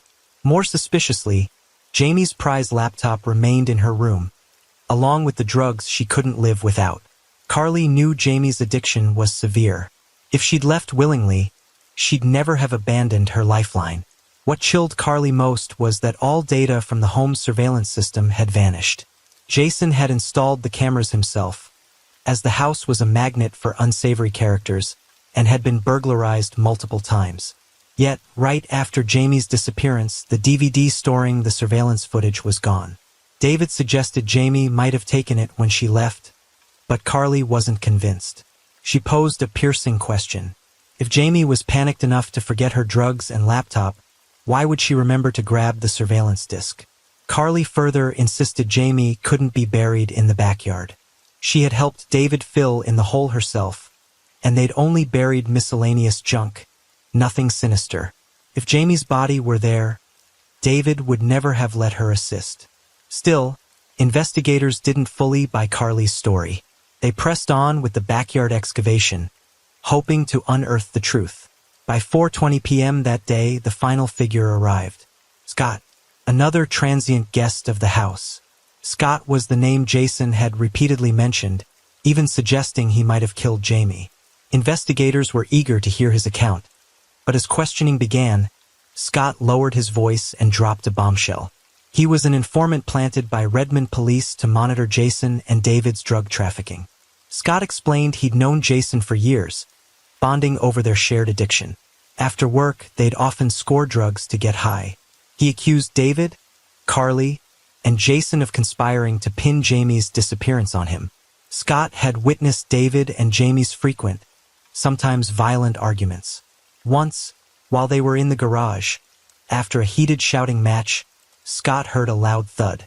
Moments later, David stormed into the living room, muttering chillingly, "Maybe I should just kill her." Alarmed, Scott rushed to the garage and found Jamie unconscious on the floor, knocked out by David. From then on, Jamie was so terrified of her brother that she hid from him for an entire week. What haunted Scott most was the unnatural dynamic between Jamie and David. Though they fought like enemies, there were moments of unsettling intimacy. He vividly recalled one instance. After a vicious argument, while sitting in the living room, he heard bedroom sounds coming from behind their door. It wasn't the first time he'd overheard such a scene. When asked who he found most suspicious in Jamie's disappearance, Scott didn't hesitate.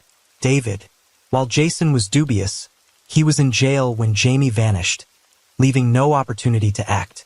David, however, had motive. Years of enduring Jamie's thefts to fuel her addiction, compounded by his own drug or alcohol-fueled volatility. In a fit of rage, Scott speculated, David might have fatally lashed out. Police contacted Redmond PD, confirming Scott's role as an informant. With no evidence tying him to Jamie's disappearance, the investigation refocused on David. Yet, despite David's suspicious behavior, no solid proof emerged. Police searched 8226, David's car, and 2 external storage units. The result? No guns, no weapons, no suspicious blood traces. Even the backyard was excavated, revealing a few of Jamie's charred belongings, but no blood or usable clues. With no concrete evidence, police held David on prior charges of theft and arson to keep him detained. Jamie's disappearance faded into silence, becoming an unsolved cold case. 2 years later, in May 2018, a sanitation worker named George Pina stumbled upon an abandoned suitcase. Found just 11 miles from 8226, the suitcase wasn't far. But if David was the killer, he likely didn't walk it there. He'd have driven to dump the body. The issue was that police had already checked his vehicle and found nothing incriminating. This time, they broadened their scope, re-examining the relationships between Jason, Scott, and David. A breakthrough came from Susie, Jason's ex-wife. Susie revealed that in 2016, she lent Jason her 1993 Honda Acura, license plate ending 0113. After Jason's arrest for assaulting Jamie, she went to 8226 to retrieve it and discovered David had been using it. Inspecting the car, she noticed the rear speaker system had been dismantled, clearly tampered with by David. When she demanded the car back, David claimed it wasn't fixed yet, promising to return it soon. Unsuspecting, Susie agreed. Police immediately examined the Honda. The trunk showed clear signs of interference. The rear speakers were gone, likely removed by David to sell or to create space for hiding a body. While no blood was visible, luminal testing revealed positive reactions in multiple trunk areas. DNA analysis confirmed the blood was Jamie's. Further, phone records showed that 5 days after Jamie's disappearance on June 14th, Jason's phone pinged near the suitcase's discovery site. But Jason was in jail then, meaning David was using it. The underwear in the suitcase bore male DNA traces, but after years, only 0.014 nanograms remained, far below the threshold for identification. Couldn't be conclusively linked to David. None of the suitcase's contents, lacking blood, fingerprints, or David's DNA, directly implicated him.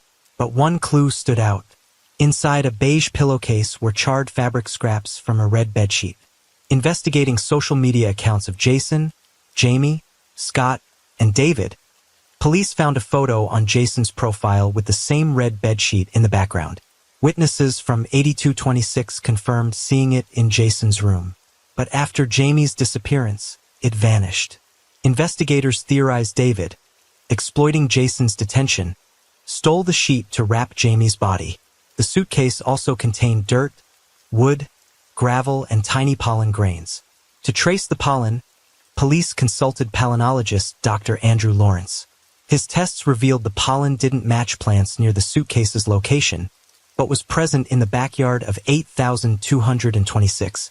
Combining this with Scott, Carly, and Jason's statements, investigators reconstructed the crime. On June 8th, driven by addiction, Jamie stole Jason's belongings to sell, not for the first time. Enraged, Jason confronted her, leading to a violent altercation. Police were called, and Jason was detained until June 25th. With Jason gone, on June 9th, Carly witnessed Jamie and David arguing. Unconcerned, she went about her day, but upon returning, Jamie was missing. Likely, David killed her then. He snuck into Jason's room, stole the red bedsheet, and possibly planned to hide her body in the hole Jason had dug. David may have temporarily buried Jamie there, and when Carly left again on June 13th, he exhumed her, wearing gloves, to continue his gruesome task. After the murder, David doused everything in gasoline and burned it. But with limited time, he couldn't destroy all evidence. He stuffed Jamie's body into a suitcase, wrapped it in the bedsheet and plastic bags, and drove Susie's Honda Acura to a desolate, trash-strewn area to dump it. To cover his tracks, David used Jason's phone to access Jamie's Facebook, posing as her to message family and friends, creating the illusion she was alive. Fearing a polygraph would expose him, he told Jason and Carly he was suicidal. When police focused on the backyard, David saw an opportunity. With Jamie's body elsewhere, he believed denying everything would clear him if no corpse was found. Due to the pandemic, the trial was delayed 6 years. Court, David insisted on his innocence. "I've made mistakes, but I didn't kill Jamie." "Are you kidding me?" In October 2022, the jury convicted David of second-degree murder, sentencing him to 15 years. As the killer and victim were siblings, the verdict split their family. One side saw David as innocent, a warm teddy bear, incapable of such violence. The other branded him a murderer, not only for killing Jamie, but for robbing her children of their mother and aunt, plunging the family into unending grief. After sentencing, David maintained his denial.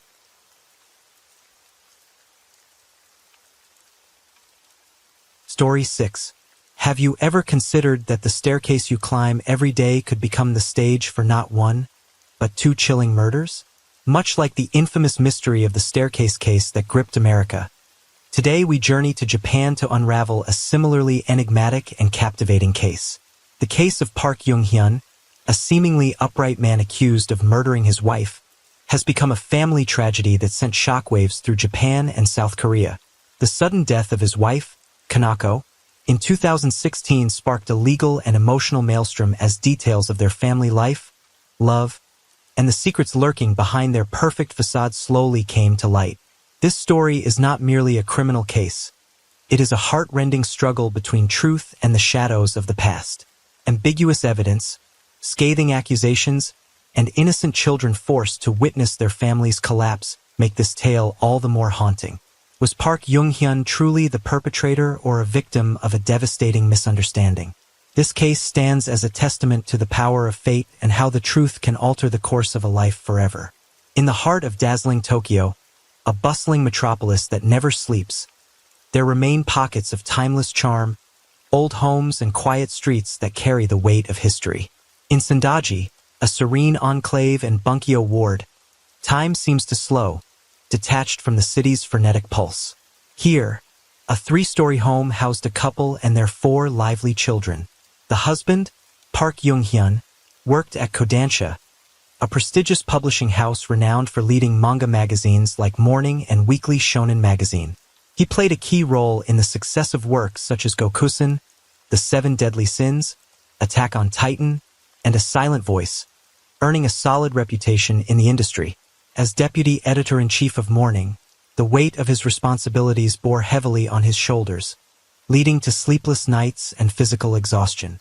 That night seemed like any other quiet evening, yet a series of strange text messages from his wife planted a seed of unease in Park's heart. A frantic phone call confirmed his worst fears, prompting him to rush home from work. At around 1 a.m., he pushed open the front door to find his wife sitting silently in the living room. Little did he know, that moment would mark the beginning of a haunting family tragedy. In the early hours of August 9, 2016, at 2:45 a.m., an urgent phone call shattered the stillness of Bunkyo Ward. Park Young-hyun, his voice trembling, dialed emergency services, reporting that his wife had fallen down the stairs and lay motionless on the floor. An ambulance arrived swiftly, but it was too late.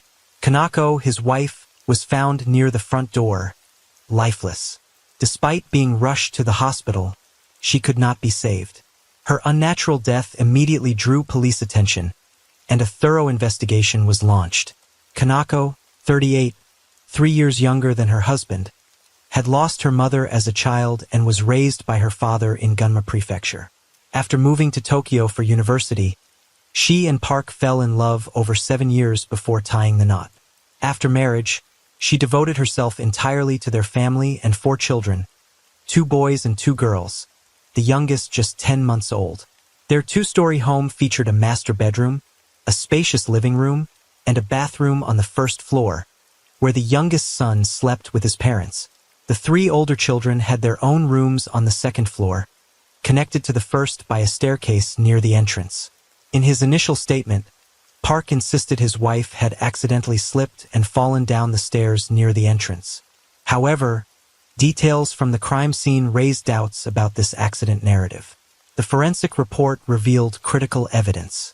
Park's skin cells were found under Kanako's fingernails, and his arms bore clear scratch marks, signs of a struggle. A distinctive wound on Kanako's left forehead, shaped like a double dash. One marked 3 centimeters, the other 2 centimeters, coupled with the conclusion that her cause of death was asphyxiation by strangulation, deepened the case's complexity. As police prepared to dig deeper, a surprising turn unfolded. The next morning, Park voluntarily visited the station and completely changed his story. This time, he claimed his wife had taken her own life, and his earlier lie was meant to shield their young children from the painful truth. According to Park's revised account, the tragedy stemmed from Kanako's overwhelming burden of raising 4 children alone. Dozens of desperate text messages she sent him that day were cries for help from the depths of her soul, as if she teetered on the edge of collapse. Alarmed, Park hurriedly wrapped up his work and raced home. By the time he arrived, it was past 1 a.m. The children were fast asleep, leaving Kanako alone in the living room, enveloped by darkness and despair. The sight of his wife was haunting, her vacant expression, head bowed, muttering incoherent words, clutching a cold kitchen knife. When she saw him, Kanako looked up, her eyes icy, her voice hollow. "You're back." Before he could respond, she lost control, lunging at him with the knife. A fierce struggle ensued, neither yielding. In the chaos, Kanako suddenly froze, stepping back with a vacant, despairing gaze. She spoke of wanting to end her life and take the children with her. Stunned, Park barely registered her words before she grabbed the knife and rushed toward the first-floor bedroom, where their 10-month-old son slept. In a split-second decision, Park lunged after her, pinning her to the mattress to stop her reckless act. After a desperate struggle, Kanako seemed to give up, going limp. Not taking any chances, Park scooped up their infant son and ran to the second floor, locking himself in the older children's room. He heard Kanako's footsteps climbing the stairs, followed by her attempts to turn the doorknob and the chilling sound of the knife striking the wooden door. Park held the door shut with all his strength, barring her entry. Then, an eerie silence fell. He waited, too afraid to open the door. Minutes later, a loud thud echoed from outside, followed by stillness. Gently setting his son down, Park cautiously opened the door. The scene downstairs broke his heart. Kanako sat motionless at the foot of the stairs, the jacket he'd given her for her birthday loosely tied to the handrail, a painful image hinting at a brutal truth. Park rushed down, untied the jacket, and realized his wife was gone forever. The earlier thud had woken the children, who stumbled downstairs, rubbing their eyes and asking questions. Before their innocent gazes, Park choked back his grief, lying through his pain. Mom fell down the stairs. She's going to the hospital. He called emergency services in front of them, a lie woven with boundless love. The jacket, his birthday gift to his beloved wife, tore at his soul. Following Park's statement, the police intensified their investigation, quickly uncovering inconsistencies. A critical detail raised red flags. No trace of Kanako's DNA was found on the jacket, an implausible absence if she had used it to end her life. Similarly, the handrail bore no fibers matching the jacket's material. Logically, if Park's account were true, the jacket should have carried Kanako's skin cells, and its fibers should have clung to the handrail. When confronted with this evidence, Park's explanation, that the children might have inadvertently wiped away traces while running around the stairs after waking, lacked credibility, especially given the absence of DNA on the jacket. These irreconcilable contradictions fueled police suspicion. Was the truth behind Kanako's death being concealed? Park Jong-hyun, then 41, was a Korean-born man living in Japan. Born in Osaka to a wealthy family that owned a successful chain of restaurants, hotels, and pachinko parlors, his childhood was marred by his father's sudden death. As the eldest son, Park shouldered family responsibilities early while excelling academically. Despite failing his first university entrance exam, he persevered, gaining admission to Kyoto University, one of Japan's top institutions to study law. Kyoto University, often called the cradle of scientists, has produced 19 Nobel laureates. Its law faculty, alongside that of the University of Tokyo, is a pillar of Japanese legal education. Yet, despite his robust legal background, Park took an unexpected path after graduation, pursuing his passion for creativity and manga editing. In 1999, Park joined Kodansha, a leading publisher based in Tokyo's Bunkyo ward. For convenience, he settled in Sandaji, just 3 kilometers from the company. A year into his editing career, at age 25, he met Kanako through a mutual acquaintance. After 7 years of romance, they married and welcomed 4 children, 2 boys and 2 girls, building a dreamlike family. To colleagues, they were the epitome of a happy family, marked by love and understanding, free of visible conflicts. Park was admired as an ideal husband, taking paternity leave to care for his children, a rarity at Kodansha, and sharing parenting challenges with Kanako. He openly shared joyful fatherhood moments on social media, his words brimming with pride. However, this outward perfection began to erode a year before the tragedy. In June 2013, Park's career soared with his appointment as Deputy Editor-in-Chief of Morning. This promotion demanded more time and energy, often keeping him at work until late.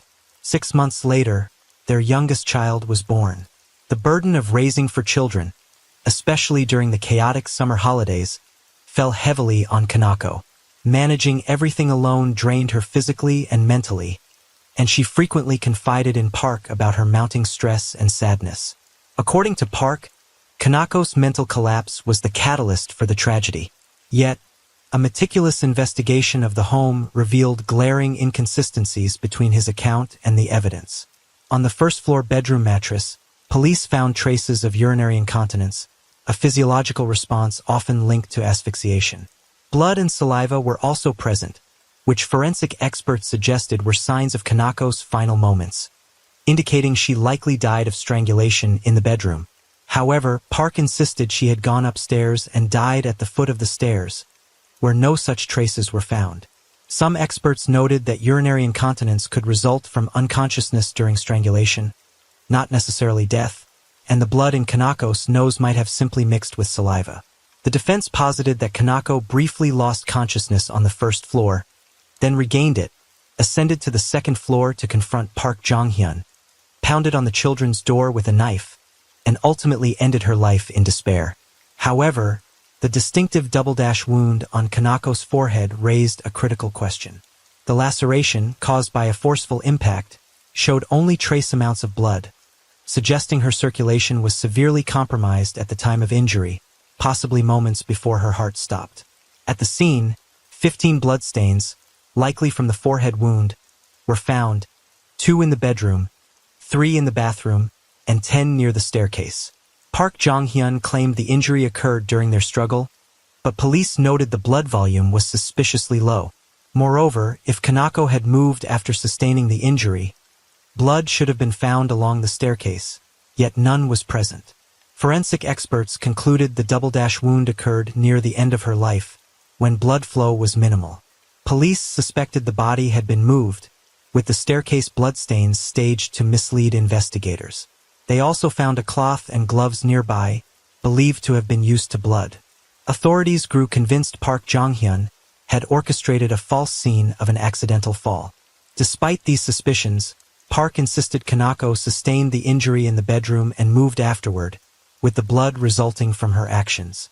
He argued that blood volume assessments were theoretical and inconclusive. However, 12 knife marks on the second-floor children's door appeared to support his claim of Kanako's attempt to break in. Still, the possibility of Park staging the scene remained a theory investigators couldn't dismiss. Given its contentious nature, the forehead wound was not used as pivotal evidence by either prosecution or defense in court. The investigation clarified some truths while highlighting deep disagreements. It was established that in the early hours of the incident, Park Jong-hyun and his wife had argued. He had restrained her, pinning her to the first-floor bedroom mattress, and evidence suggested his strangulation caused her to lose consciousness. From that point, however, Park's account and police findings diverged sharply. Park claimed Kanako regained consciousness in a volatile mental state, grabbed a knife, went upstairs, attacked the children's door, and ultimately took her life at the foot of the stairs.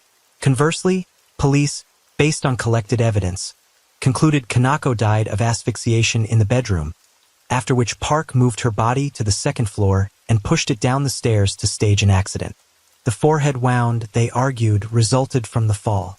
He then attempted to erase blood traces and called emergency services to mislead authorities and hospital staff into believing it was an accident. However, swift police intervention exposed the truth. The autopsy confirmed asphyxiation as the cause of death, forcing Park to abandon his initial story and craft a narrative about his wife's loss of control. This tragedy left profound scars on their 4 children, who were temporarily removed from the family and placed in a care facility until late 2016, when their grandmother gained custody.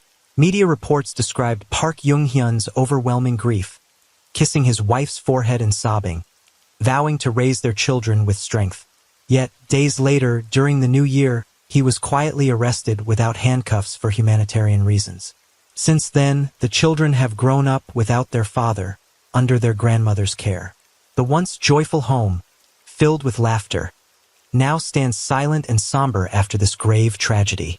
The case's complexity and perplexing details demanded extensive preparation from both prosecution and defense for the trial. In February 2019, 3 years after the tragedy, the initial trial commenced at Tokyo's district court. Park Jong-hyun faced murder charges. The courtroom saw fierce debates between prosecutors and defense attorneys. Prosecutors firmly argued Park killed his wife in the bedroom, then staged the staircase scene to fake an accident, citing the urinary incontinence on the mattress and the blood-saliva mixture as evidence of asphyxiation. The defense countered vigorously, pointing to the 12 knife marks on the children's door and a dust-free patch on the door, suggesting someone had leaned against it to bolster Park's account. As Park and Kaneko's children were minors, their testimonies were not admissible in court. After a month-long trial in March 2019, Park Young-hyun was found guilty and sentenced to 11 years in prison. Reacting to the verdict, Park displayed intense emotion, protesting in court and vowing to appeal. A year later, hope flickered with an appeal hearing at Tokyo's High Court. The defense introduced 13 minor traces found on the first floor and near the staircase to refute claims Kaneko couldn't move after her injury. Prosecutors, however, countered with a crucial piece of evidence: the complete absence of blood-wiping traces on Kaneko's hands, face, or clothing. After 6 months of review, the High Court upheld the original verdict. Park Young-hyun was sentenced to 11 years for murder. Hearing the final ruling, Park couldn't contain his emotions, shouting in court, "This is absurd. I'm innocent."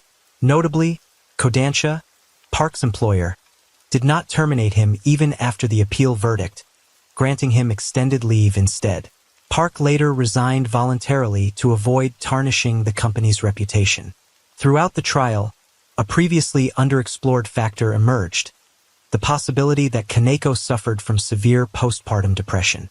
At the time of the tragedy, her mental state may have been critically fragile. This added complexity to an already contentious case. Reports revealed that after the births of their third and fourth children, Kaneko exhibited clear signs of postpartum depression. Tragically, she shared her mental struggles with no one. Even Park only recognized these signs during the trial. He recalled that in the summer before the tragedy, Kaneko called him almost weekly, her voice laced with panic and despair, saying, "I feel overwhelmed with worries, but I don't know where to start." Her mental state deteriorated further, with moments of unexplained anger toward the children, including throwing their homework. One night, she cried uncontrollably. Park recalled offering brief comfort, unaware of the severity of her pain. Later, her condition worsened, with disturbing thoughts emerging. Kaneko once told Park she felt watched while picking up the children from kindergarten. He suggested seeing a psychiatrist, but she reacted angrily, denying any mental issues, and the matter was dropped. In hindsight, they missed a critical opportunity for her treatment. Another heartbreaking detail surfaced. In the year of the incident, the couple learned one of their children had a mild congenital disability. On the day of the tragedy, Kaneko took the child for a hospital checkup, where doctors suggested the condition might be linked to childbirth. Medical records showed Kaneko felt immense guilt, blaming herself for her child's suffering. This explains the 15 desperate text messages she sent Park that day, with heart-rending lines like, "I'm always struggling to breathe. I'm exhausted every day. My body has no strength left, and my tears keep flowing." Each word revealed the torment and despair consuming her. To counter public speculation, Park publicly stated he avoided focusing on Kaneko's postpartum depression during the trial, not wanting their children to believe their mother's death was connected to them. This portrayed him as a devoted husband and father. But was the picture of their marriage, as Park described, entirely true? A friend of Kaneko told investigators that, before her death, Kaneko frequently complained about Park's lack of involvement in childcare, and even accused him of domestic violence. When reporters asked, "Did you ever abuse your wife?"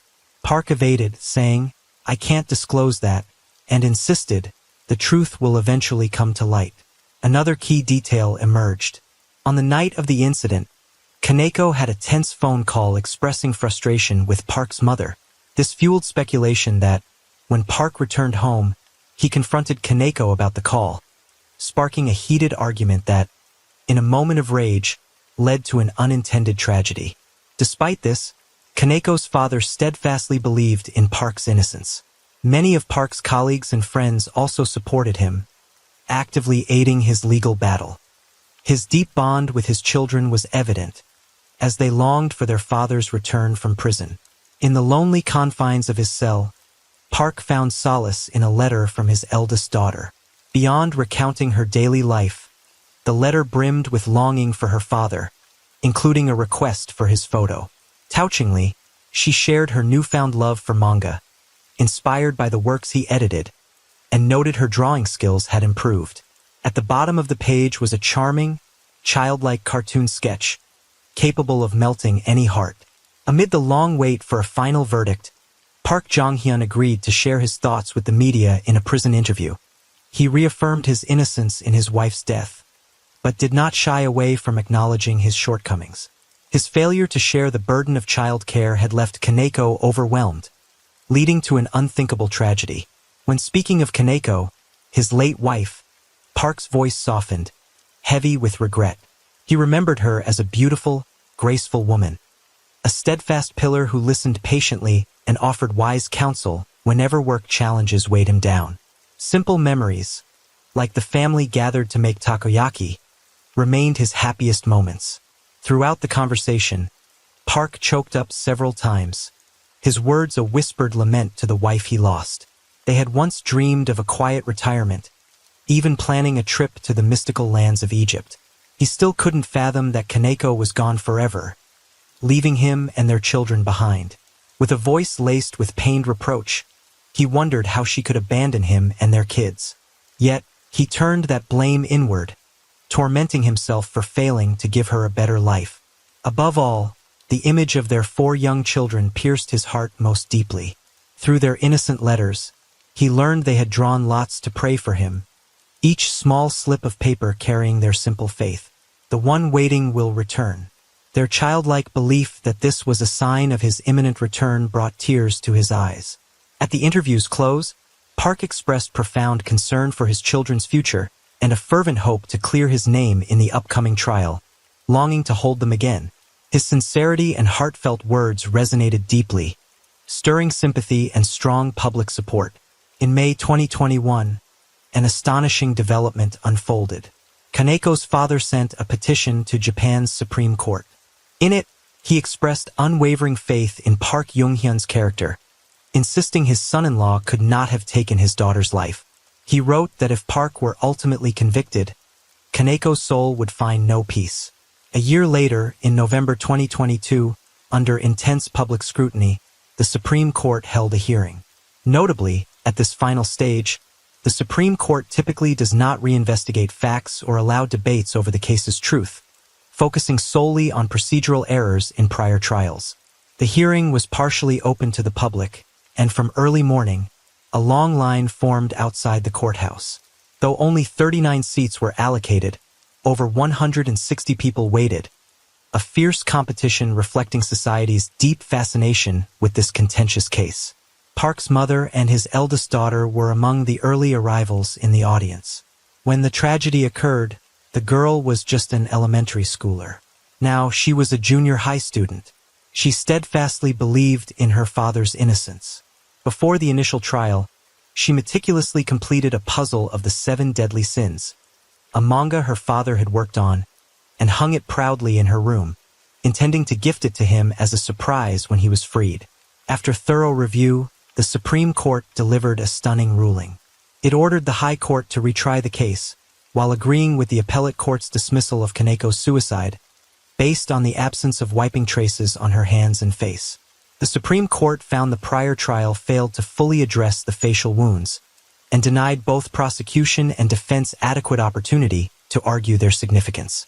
With unanimous agreement, the justices determined the appellate ruling raised serious doubts about the determination of facts, remanding the case to Tokyo's High Court for retrial. This historic decision sent shockwaves through Japan's legal community, carrying immense weight. The case was tried under the Saiban and Saito system, where randomly selected citizens joined professional judges to determine facts in sentencing, used only for Japan's most serious criminal cases. The Supreme Court's rare decision to overturn a guilty verdict, despite 2 prior courts convicting Park, set an extraordinary precedent. It reignited hope for Park and his supporters, who saw it as a sign that the upcoming trial could finally reveal the truth and clear his name. In October 2023, the contentious case returned to Tokyo's High Court for a year-long retrial. By July 2024, the retrial concluded. To the dismay of Park's supporters, neither prosecution nor defense presented new evidence, recycling old arguments about Kaneko's cause of death. The verdict was announced. The High Court upheld Park Jong-hyun's conviction, sentencing him to 11 years in prison, unchanged from the prior ruling. Despite the Supreme Court's concerns about the facial wounds, the High Court deemed other evidence, like the mattress traces and jacket fiber analysis, sufficient to confirm his guilt. Park, who had pinned great hopes on this trial's fairness, and even packed his bags to reunite with his children, was devastated. His emotions erupted. He shouted in protest, unleashing angry words that nearly disrupted the proceedings. His 4 children, who believed their father would return that day, wept uncontrollably in court as their hopes crumbled. Though the retrial's outcome was a crushing blow to Park and his supporters, his defense team vowed to appeal to the Supreme Court, clinging to a final shred of hope. Despite being the 3rd trial, it was still considered an appellate trial, granting Park the right to appeal to the highest court. Fate, however, was unyielding. On March 1, 2025, the Supreme Court rejected Park's final appeal, upholding the High Court's ruling. His nearly decade-long legal battle reached its end. Park Young-hyun accepted his 11-year sentence. After nearly 8 years in pretrial detention, he faced just over 3 more years behind bars. Though the verdict was final, the staircase murder case continues to spark heated debate. The departed cannot return, and those left behind, forever altered by this tragedy, struggle to move forward, each bearing their own scars. The youngest son, just 10 months old at the time of the tragedy, is now school-aged. Park's aging mother, despite frail health, tirelessly raises her 4 grandchildren. The once lively home now sits in somber silence. Kanako's father, the children's grandfather, visits regularly. The first-floor master bedroom has become a memorial with a small altar for Kanako. On her birthday and death anniversary, the children pool their pocket money to buy fresh flowers for her shrine. Behind cold prison walls, Park Young-hyun writes faithfully to his children. In his letters, he asks about the smallest details of their lives, shares stories like a friend, and patiently imparts life lessons, striving to fulfill his sacred role as a father, even in the harshest circumstances. The Park Young-hyun case exemplifies the complexity of justice, where the line between truth and speculation is painfully thin. From a family tragedy, it became a focal point of Japanese society, not only for its heartbreak, but also for its nearly decade-long legal disputes. This is not merely a quest for justice, but a tragedy woven with loss, doubt, and faith. It serves as a stark reminder that in cases lacking clear truth, justice, if it exists, lies not only in the final verdict, but in how we view and treat those involved. The Park Young-hyun case concluded with an 11-year sentence, yet it left countless unanswered questions, fueling ongoing debate and unease in Japan and among those invested in justice.